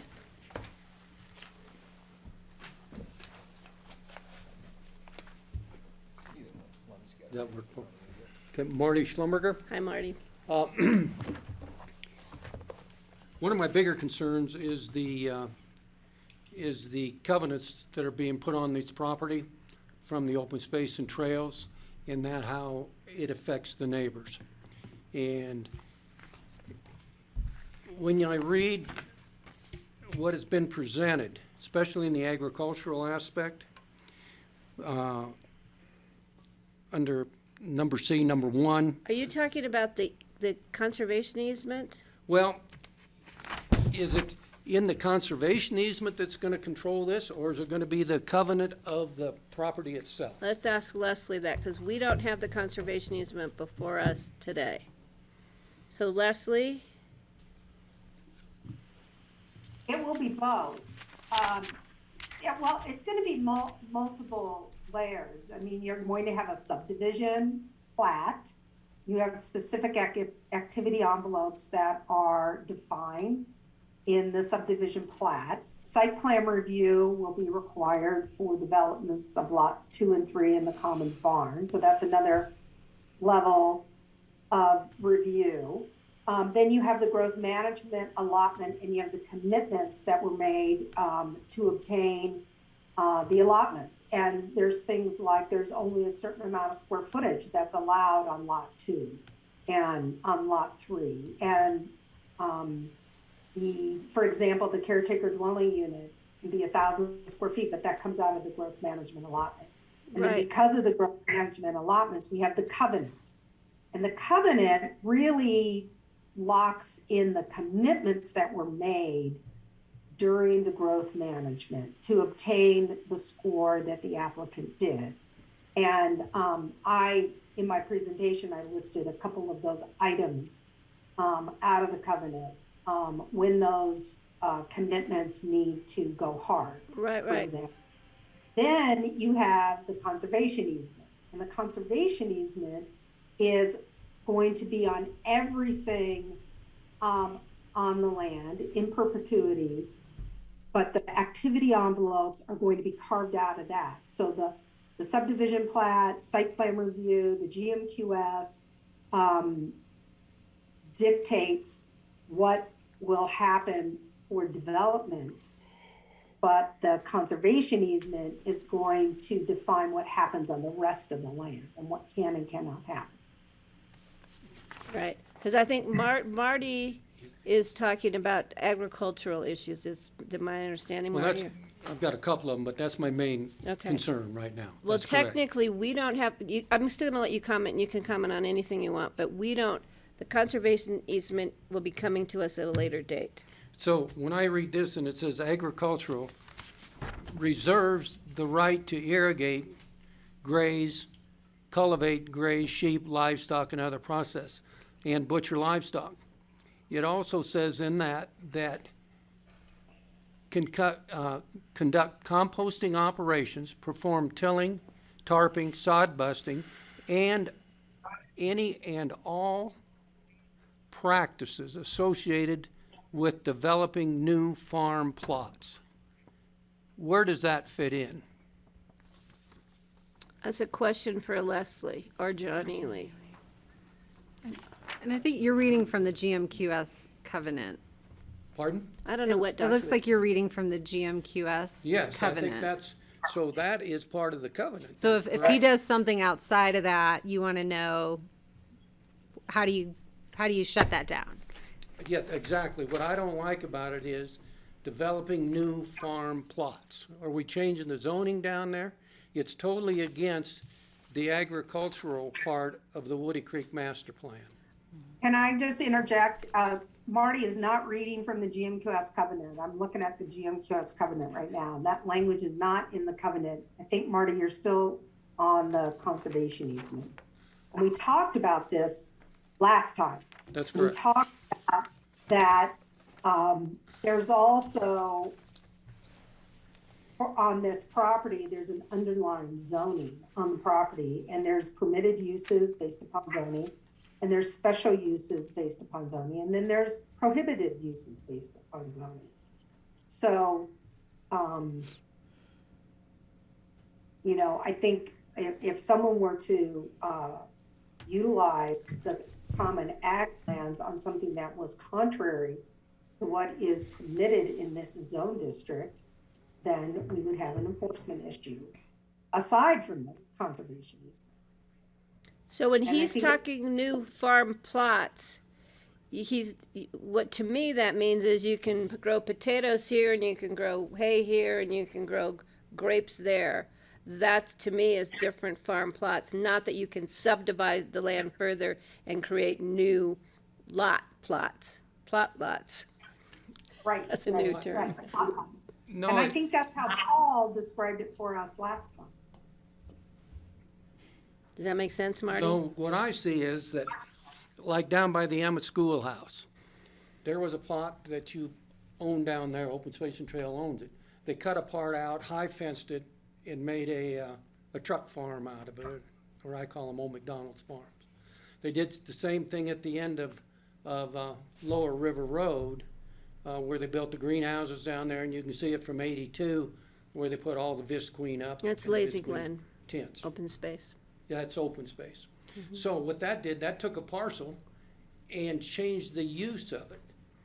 And in our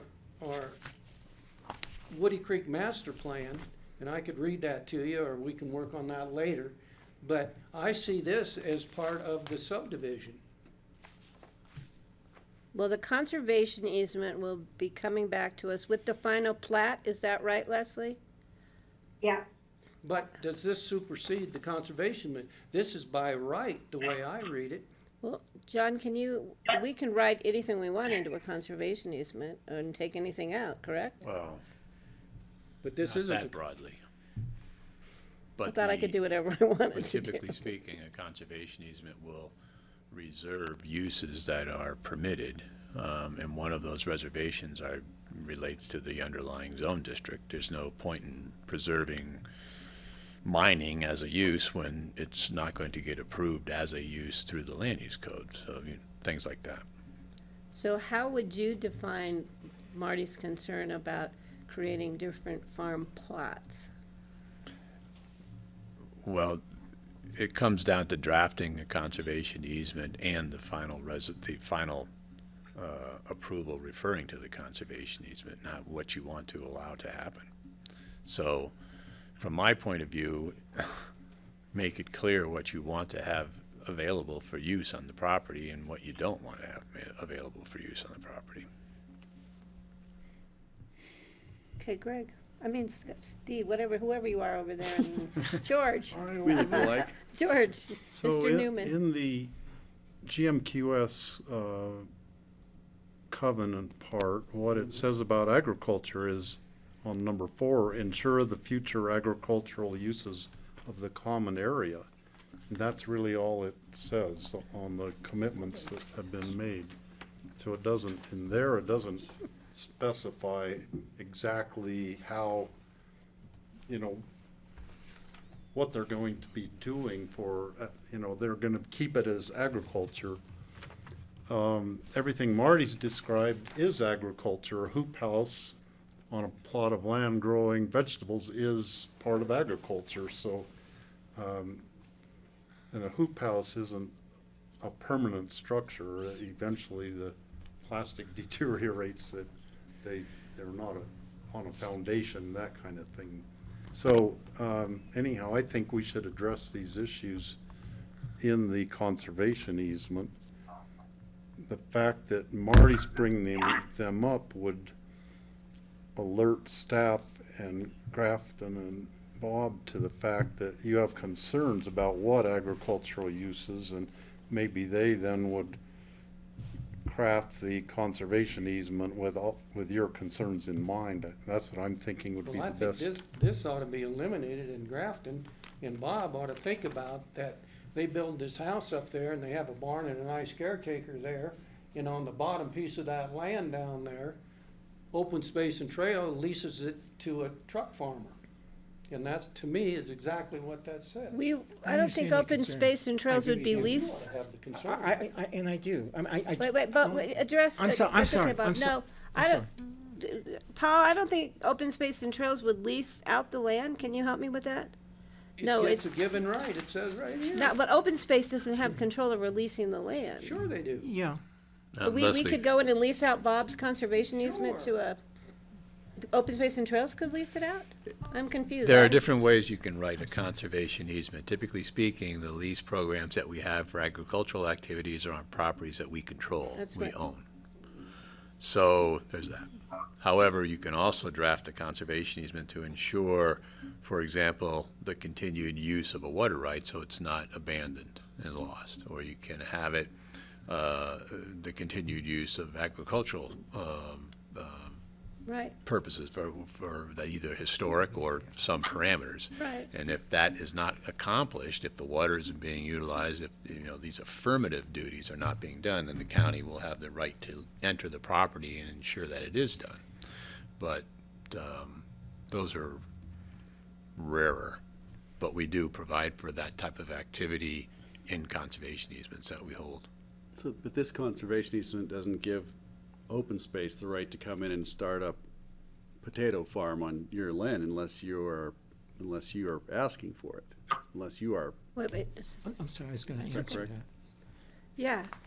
Paul, can you help us here? Yeah. The Paul Singer, Open Space and Trails Agriculture and Conservation Easement Administrator. Yeah, and within that conservation easement that we first drafted, it is a draft that will go through some changes still, but we did add a section for continuing agricultural production, in which we did reserve the ability to find a lessee for that property owner, whoever it is. They would still have to sign off on it. It's just a way that gives us some ability to look for a lessee if that landowner is having trouble. So we do have that language in there.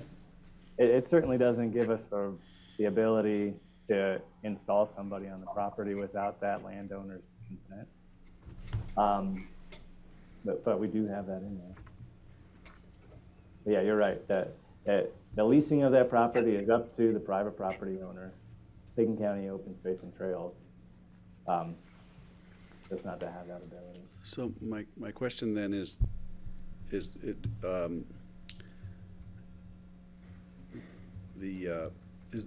your concern isn't that the property owner might do something. Your concern was that the county government open space would come in and do something, come up with some idea for a lease and come in and install it there. Well, not necessarily, because if you read this, Bob sells this, especially the lot next to me, and it's written right here that they can come in and put in a butcher shop, they can come in and do whatever, processing plant for livestock. It's a given right here. It's a conservation, he's not selling the land, he's selling a conservation easement, correct? No, I'm talking the land. This About is selling on the with lot, the okay. property. Then, the conservation easement, which hadn't been drawn yet, I don't know where that's coming from.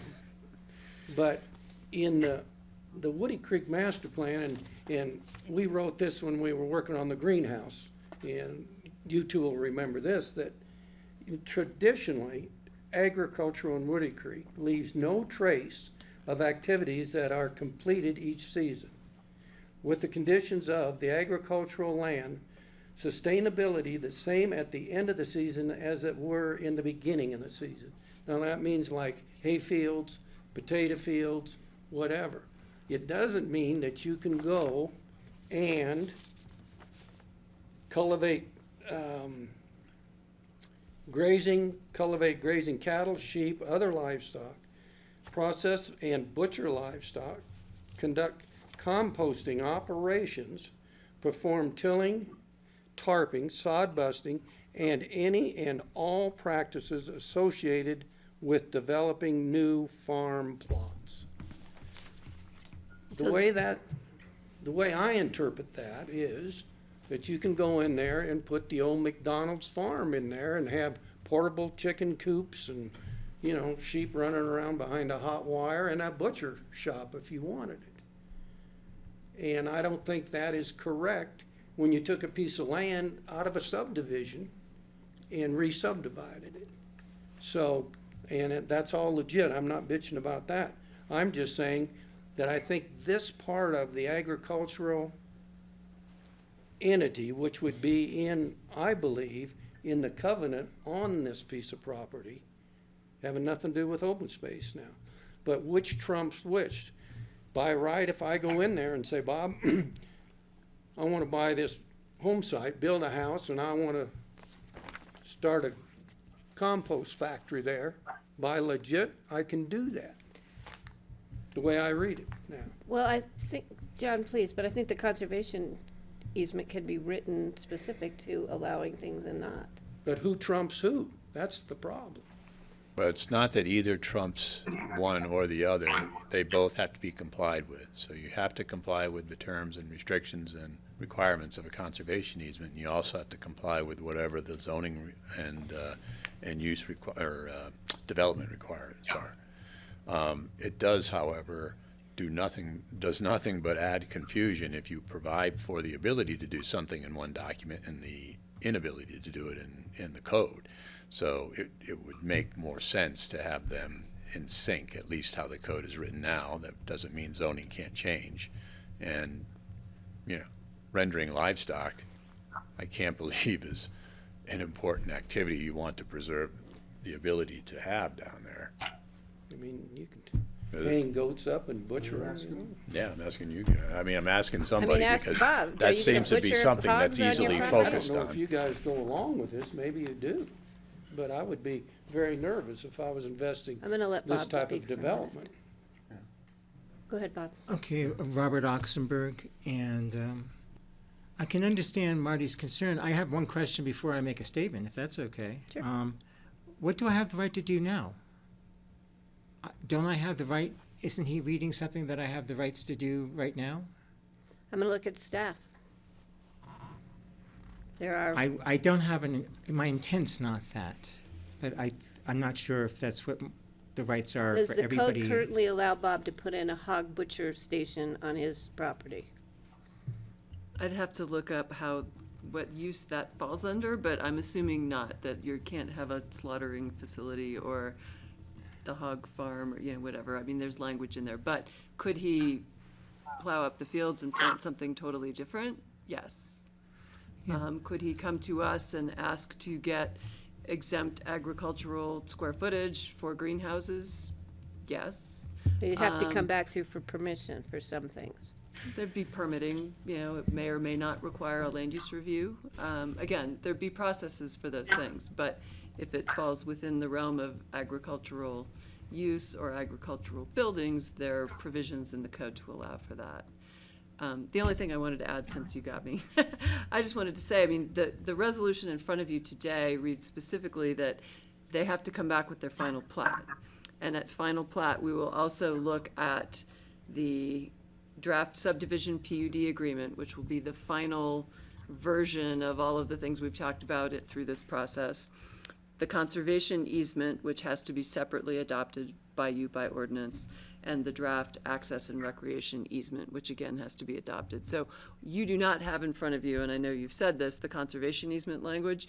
You also don't have the draft subdivision PUD agreement. Again, those are not being approved as part of this action today. The condition says that all of those things will come back to you with the final plan. And there's public comment on those additional processes, correct? Correct. So this is not your last bite of the apple. But, Leslie has her hand up. Yeah. but to have two conflicting entities, that's a big problem, I think, when you're having a full-blown subdivision here. Who's Do the this two all the time. conflicting entities? And then I'll go to Well, Leslie. it would be what is written on his subdivision and his covenant on the subdivision and what Open Space and Trails writes up. They could be two different things. And if you go by the master plan in Woody Creek, and I'll give you that, Paul, that we are. Oh, you He's work in just IT. Well, anyway. But thank you. Whatever he says The goes. traditional agricultural use is what the Woody Creek Caucus is after. Right. And, you know, alfalfa, hay, you can, you know, oats, whatever. But we're not into, and it says in there, it's agro-business when you plow up and you high fence and you make these kind of what you call food plots. And that's agro-business, and that's different than farming and ranching. And I see the big conflict there to me. Well, And I see I it. do it because I'm a neighbor, and that could be Right. right on my property. And I understand that. I see it as agriculture when you're growing food. But that could be addressed in the next It's step. Leslie, agro-business, so is and that's growing hay. commercial. Leslie, so is growing hay. Leslie, please. And then, Steve, you've had your hand up for a while. Oh, just something for the board to think about. You know, we took direction when you approved this conceptually, that for the common barn and common area, we have language written in the resolution to prevent the barn from being used for special events. But the board directed us to not include language that would prevent the use of the property for a sustainable agricultural business. So that's kind of where we're, you know, what that line and where that line is. You know, we'll just take direction from the board. Okay, so that would be then carried over into the conservation easement? Well, I think that's what we set out in drafting the language in the resolution that will also roll into the subdivision development agreement on what uses can occur with the barn, because it's a common open space. You know, that could also drive the language of the conservation easement. Okay. I think Marty's concern is we're gonna have conflicting documents. So Steve, please. So I have really a point of order that typically in public hearing, a person has 3 minutes to make their case. I'm allowing Marty to speak, so just. And I know he has a couple more points to make. I wish he could make them. And then I wonder if we want to put any language in something giving direction on how the wording would be in the conservation easement regarding agriculture or not. Yeah, I don't have. We could decide, I would rather decide it when the conservation easement comes back to us and Right. have this discussion at that time. Well, we don't have a conservation easement document in front of us to comment Yeah. on, so. No, we but don't have it now, so Yeah. we I- shouldn't be I- debating it right I now, agree I with don't you, think. but Marty wants to make his point so that when they're drafting the conservation easement, they can take it into consideration. So Marty, I'm gonna let you kind of wrap One up quick here. response to that, I think that you should not approve this today, and I think it ought to go back to Leslie and go to Paul and have them work that out in a fashion that we all sort of understand even. Because to me, it's way too muddy right now to even understand it. I think it needs to be thought about and hashed over a little bit and rewritten. Okay. So my recommendation would be that you would postpone this, this approval today. Well, this goes to the next process. Kelly? I just want to note the resolution in front of us today doesn't even have the word agriculture in it.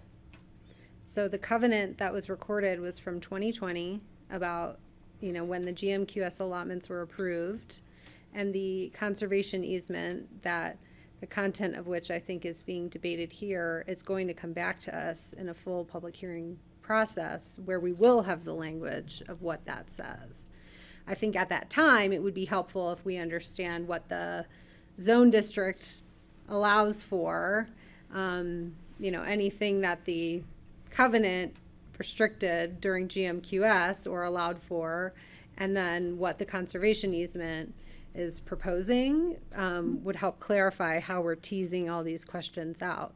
But right now, what's in front of us today doesn't even refer to any agricultural use. So I'm not sure why we would postpone moving this forward when it's not going to address the issues raised here anyway. Well, I think if we decide we want to move it forward, we have to move it forward so we can get to the next step, which then brings in the conservation easement, the final plat, et cetera, where we have some more concrete language in front of us. This is just a step in many steps.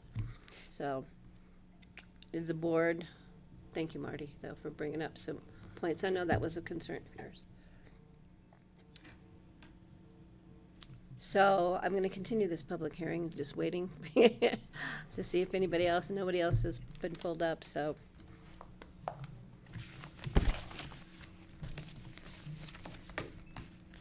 Okay, I think we should just close public. yes, please, Grafton. Yes, so we have standing now? We can talk now? You can Okay. talk. Well, okay. Well, we fully recognize Marty's concerns and recognize Kelly's comment that the appropriate venue for that is in the discussion of the conservation easement. And we would look to John if the conservation easement, and Paul, if the conservation easement was in conflict with the land use code, that would be worked out in that process. So we fully recognize the concerns and are happy to address them in the appropriate manner. So, and also, given that this thing started in 2018, I think we'd look forward to moving it along and getting onto the conservation easements. So Leslie, do you have any comments to add? No, okay.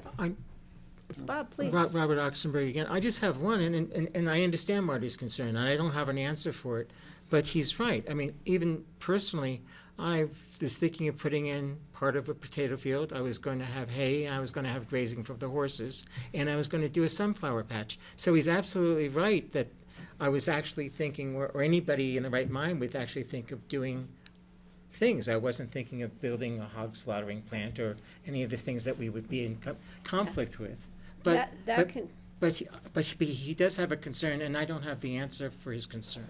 Well, I think that'll be addressed when Paul and Leslie and the county attorney's office get together and craft the language in the conservation easement. Okay. And then we have a final plat that would be coming forward also, correct? Yeah. And I would think at that time, because this is in the caucus area, to take under consideration when you're drafting the conservation easement, to take under consideration Woody Creek Caucus Master Plan, I think that would be appropriate. I think that'll be part of drafting the Yeah. conservation easement. You know, I mean, we still have some flexibility there, but we do need to take that into consideration, and it will be. Yes, Grafton? Yeah, just in this process, we've shown many times that we're willing to work with all of the public entities. Leslie has worked very closely with us in all points of this application.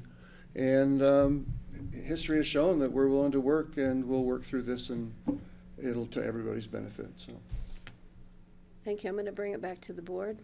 Greg, please. I was just gonna say, Marty's concerns, Bobby, if you sold the lot that's next to his property to some other entity, you and Marty would probably have the similar concerns. You're gonna be downwind from whatever he's downwind from. You're gonna be an immediate neighbor to it. And so I think your concerns are the same. So this, to me, it makes sense, and I'm grateful that you brought it up. But I do think the obvious place to deal with this is in the next step. Well, and I think the lots are pretty specific. They'll be carved out of the conservation with activity envelopes. It's not like there's going to be acres and acres of land on these lots, correct?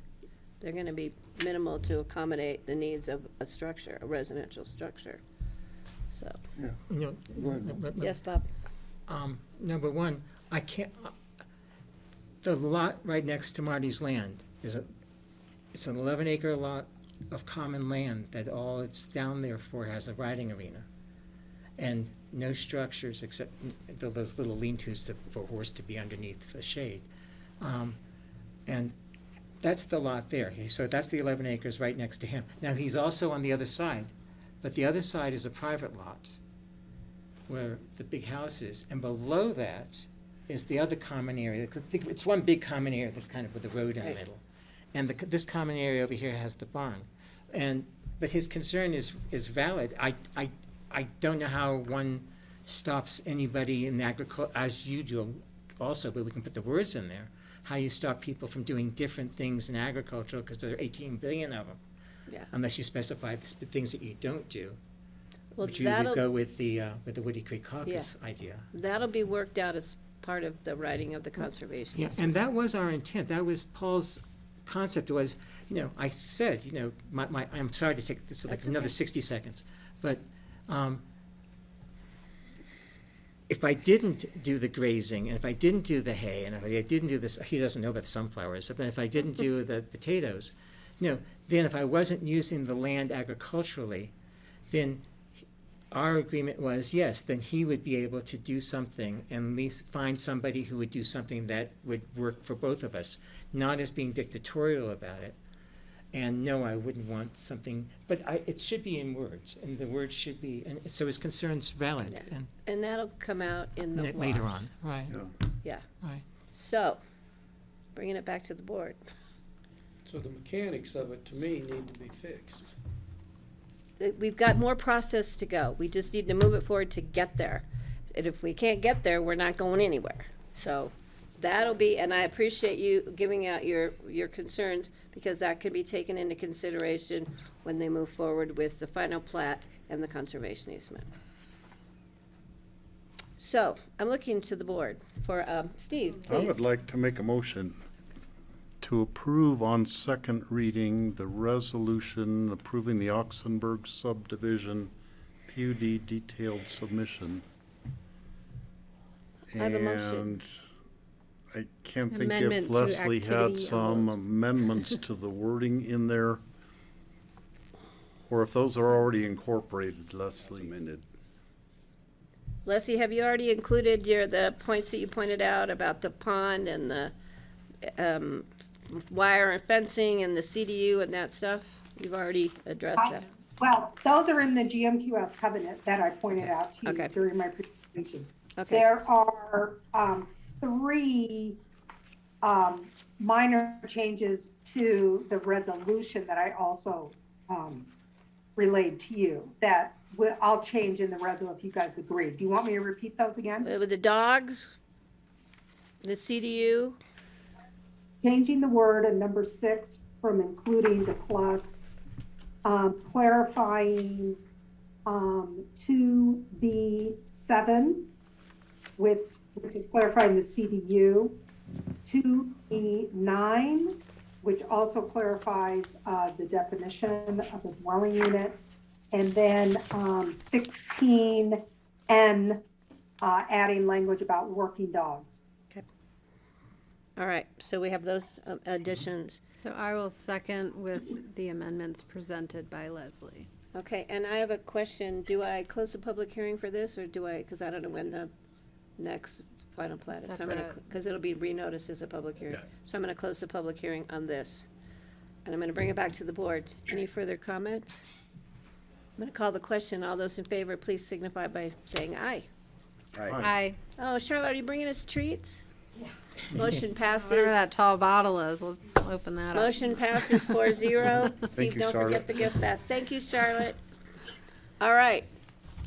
We'll see you, Marty. You'll be back, I know. Don't anybody have your eye on that. I'm taking it to CCI. Somebody from some other county will win that. Maybe you. You could win it. Lucky All them. right, we are gonna move along here. We have 2 more items on our agenda. CCI to get it. Gentlemen, please. We have 2 more items. I'm sorry. I'm gonna run to the restroom. We have a 5-minute break, please. Oh, we're gonna take 5 minutes. Grassroots, we're taking 5. Don't touch that basket. I'm watching you. I mean, you need to be almost more worried now. They can have it. Though I will say Steve won the basket, I think last year, and brought me back that big stuffed tarantula. Alan was just.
Can you hear me?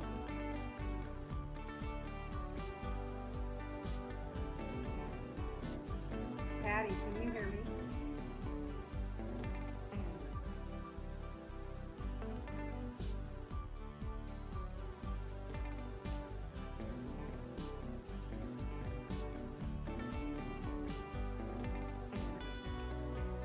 Yeah,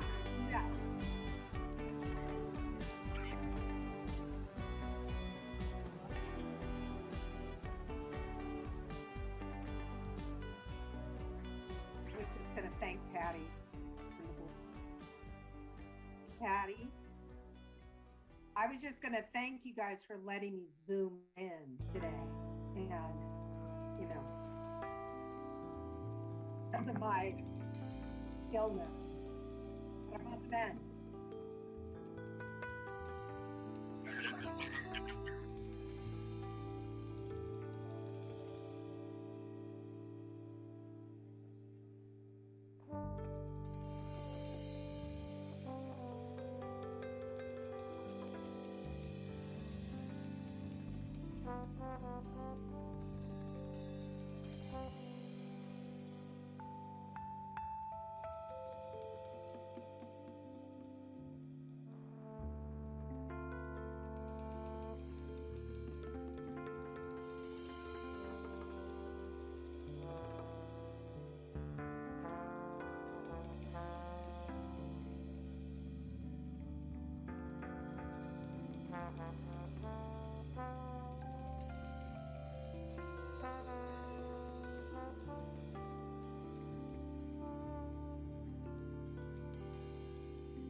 Welcome back. Today is May 25th, 2022.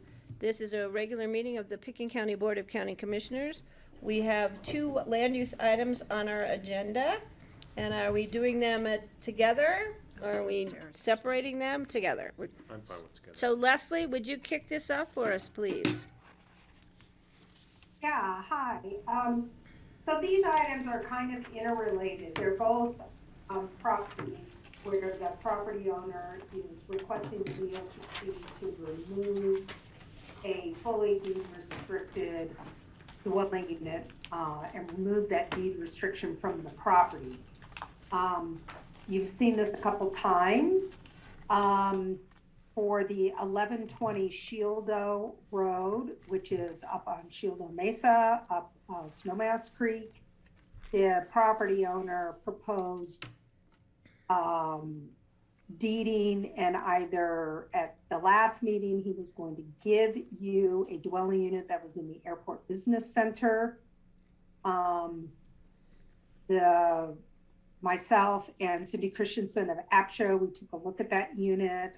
It's a very nice unit, but it's it's in a complex of units, one building of units, then there's no other deed restrictions in that building.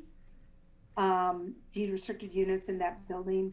So the board kind of went round and round with the applicant's representative, Chris Benden, and we continued the meeting. So Chris was going to go look at potential county employers who would maybe be willing to buy the unit, deed restricted, and that unit would be preserved as a deed restricted unit. They would deed restrict it and rent it to an employee of the employer. My memo, my memo basically says if the unit is deed restricted, it should be deed restricted at category 3. And my reso, since we haven't really had any opportunity to have any direction, my reso still recommends denial of the applicant's request because, you know, the applicant's request originally was just to remove the unit from Shieldo and make it a caretaker dwelling unit and pay the housing impact fee. 711 Willoughby Way, if you recall last time, Chris Benden is also that applicant's representative. They originally were trying to work out a partnership with the owner at 1120 Shieldo and kind of come together and offer this one unit in the airport business center as mitigation for the 2 units. The board was not supportive of that.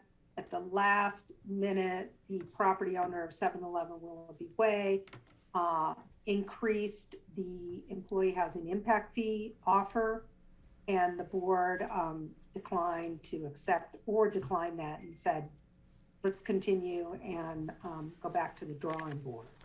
So the 711 Willoughby Way resolution, staff is still recommending denial. 711 Willoughby Way is within the Aspen urban growth boundary. It's both these units were dwelling units that were deed restricted as part of growth management. Staff still recommends denial of the 711 Willoughby Way request to remove that deed restriction. Okay. Board have questions for Leslie? Seeing none? Chris, please. Okay, thank you. Chris Bendon Adams here on behalf of both applicants. Thanks for inviting me back, and thanks for your patience in dealing with these 2 applications. I think Leslie provided a good summary. We have 2 applicants asking for essentially the same thing. The Shieldo property, their cash in lieu is roughly $130,000 if you were to follow the schedule in the land use code. Deed restricting the ABC unit just for that property didn't seem to make a lot of sense. And so we sort of combined forces with another applicant on Willoughby Way, as Leslie described. We had, at our last meeting, come in and suggested that be a Category 3 unit, and then sort of at the last minute suggested that we just sort of hand over the keys to the property to the county. And there was discussion about some concern about HOA dues and what the county does with it, et cetera. And so that offer is still on the table if that's of any interest, if anything has changed. We then talked about splitting the 2 applications back into discrete applications. On 711 Willoughby, we increased the cash in lieu, which was, if you follow the land use code, $450,000. We increased that to an offer of $550,000, and the board decided to continue the meeting to further consider that number. There's no change on that application. If you are interested in the $550,000, we're certainly proposing that. If you want to revert to the handing over the deed of the unit on behalf of both applicants, we're certainly able to do that.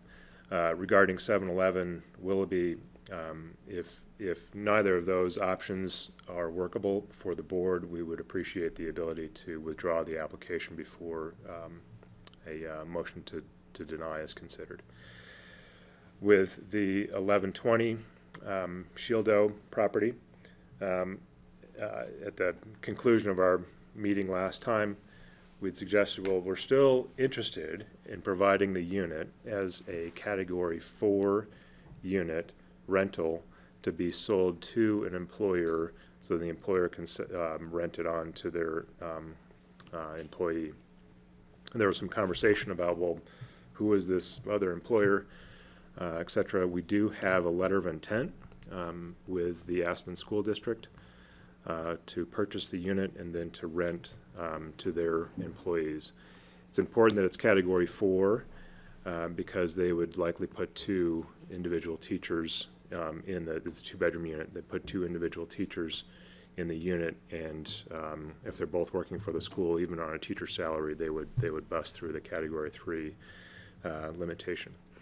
So that is kind of the one thing that has changed on the 1120 application, to provide that unit as a Category 4 deed-restricted unit to be sold to an employer, in this case the school district, according to our letter of intent, and then they would rent it on to an employee, 2 employees, a 2-bedroom unit.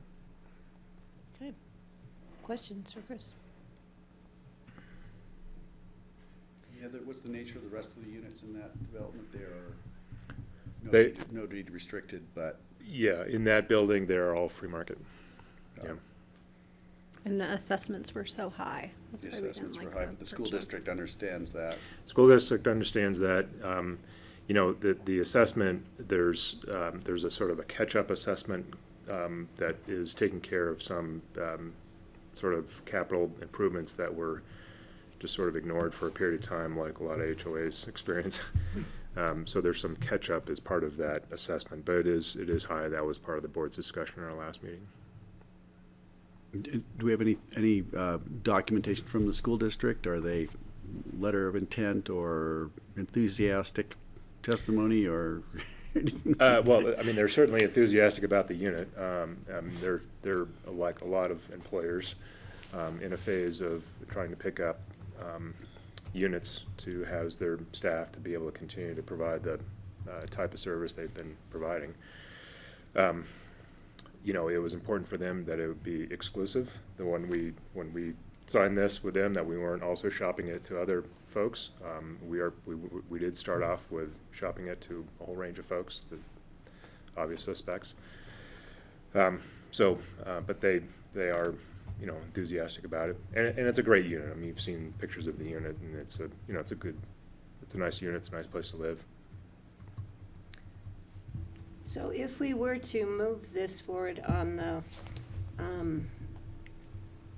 the unit up in Shieldo, what happens if the school district falls out, and then where are we?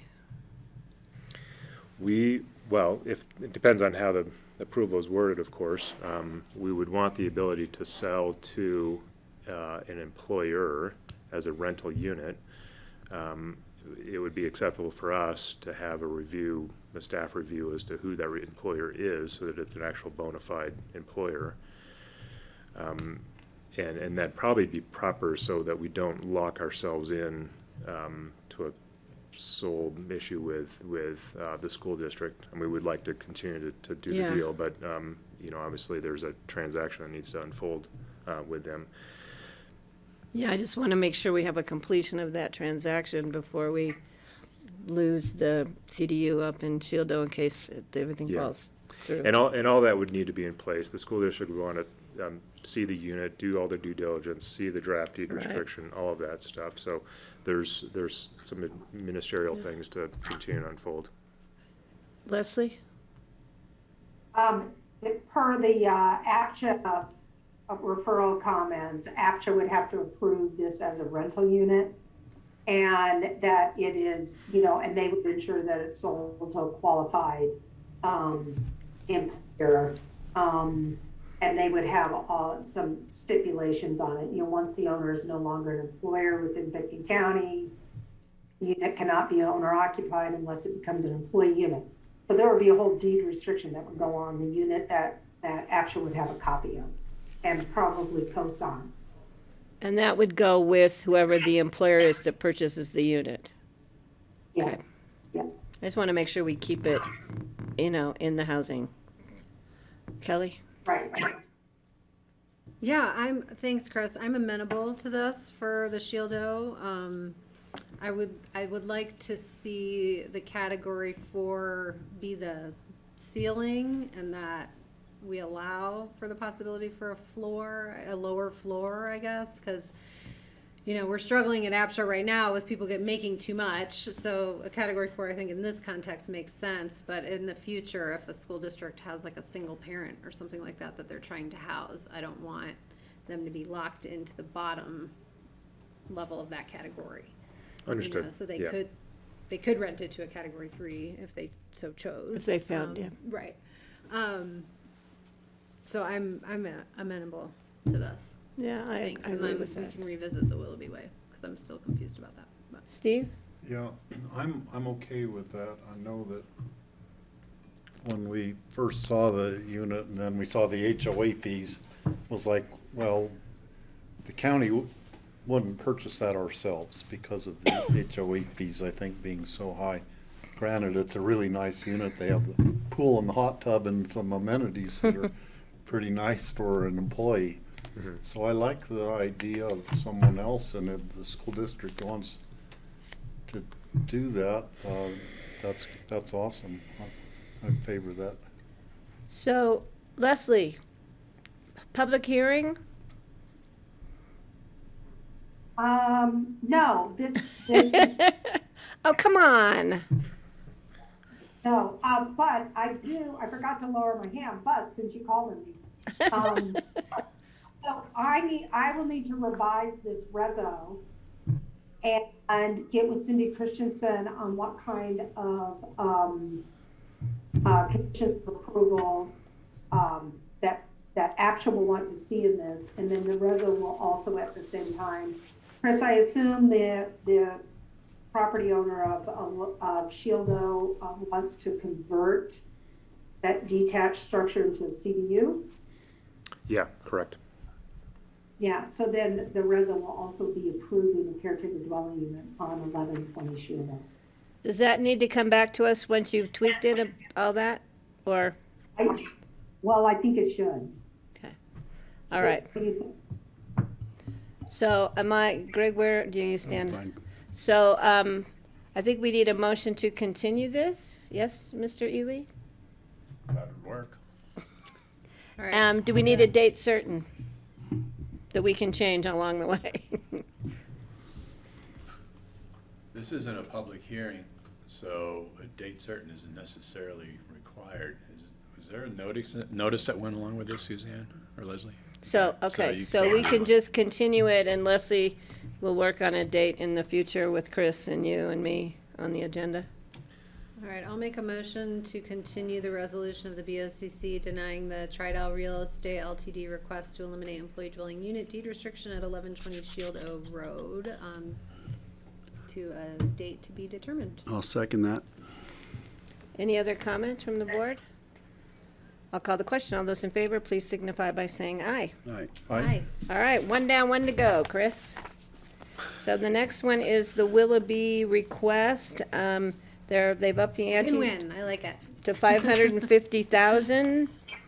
I'm not sure where I stand on this one, because I kind of like having that unit where it is in the proximity to town. Can you present you said, it sounded like there were two options, so I got the 550 offer as a cash in lieu. Yeah, when we had the two applications together, we were going, the two applicants were sort of joining forces to provide the ABC unit in fee to the county, just sort of hand over the keys, so to speak, for the county to use for their own purposes or to sell on or to sell to an employer or whatever you'd like to do with it. So that maybe is going away with the Willoughby or with the Shieldo project sort of standing on its own with the school district and so on. So the second option that we kind of threw out on the table right at the end of the last meeting was to increase their cash in lieu, their fee in lieu, from the 450,000, which is the code standard, to 550,000, and that's sort of that's the limit that our applicant is at. Just a little color on the unit itself. It's 1,000 square feet. The property and the unit itself are under a remodel, staying as a unit for now. If this is vacated, it would be a CDU, but no physical changes to the unit. And it has an older deed restriction that does expire, and I think it has 22 years of runtime left on it. So, questions for Chris on the Willoughby property? Or thoughts? Who's currently housed in it now, at what category? It's a category 1, and I believe it's someone who's helps out on property, caretaker.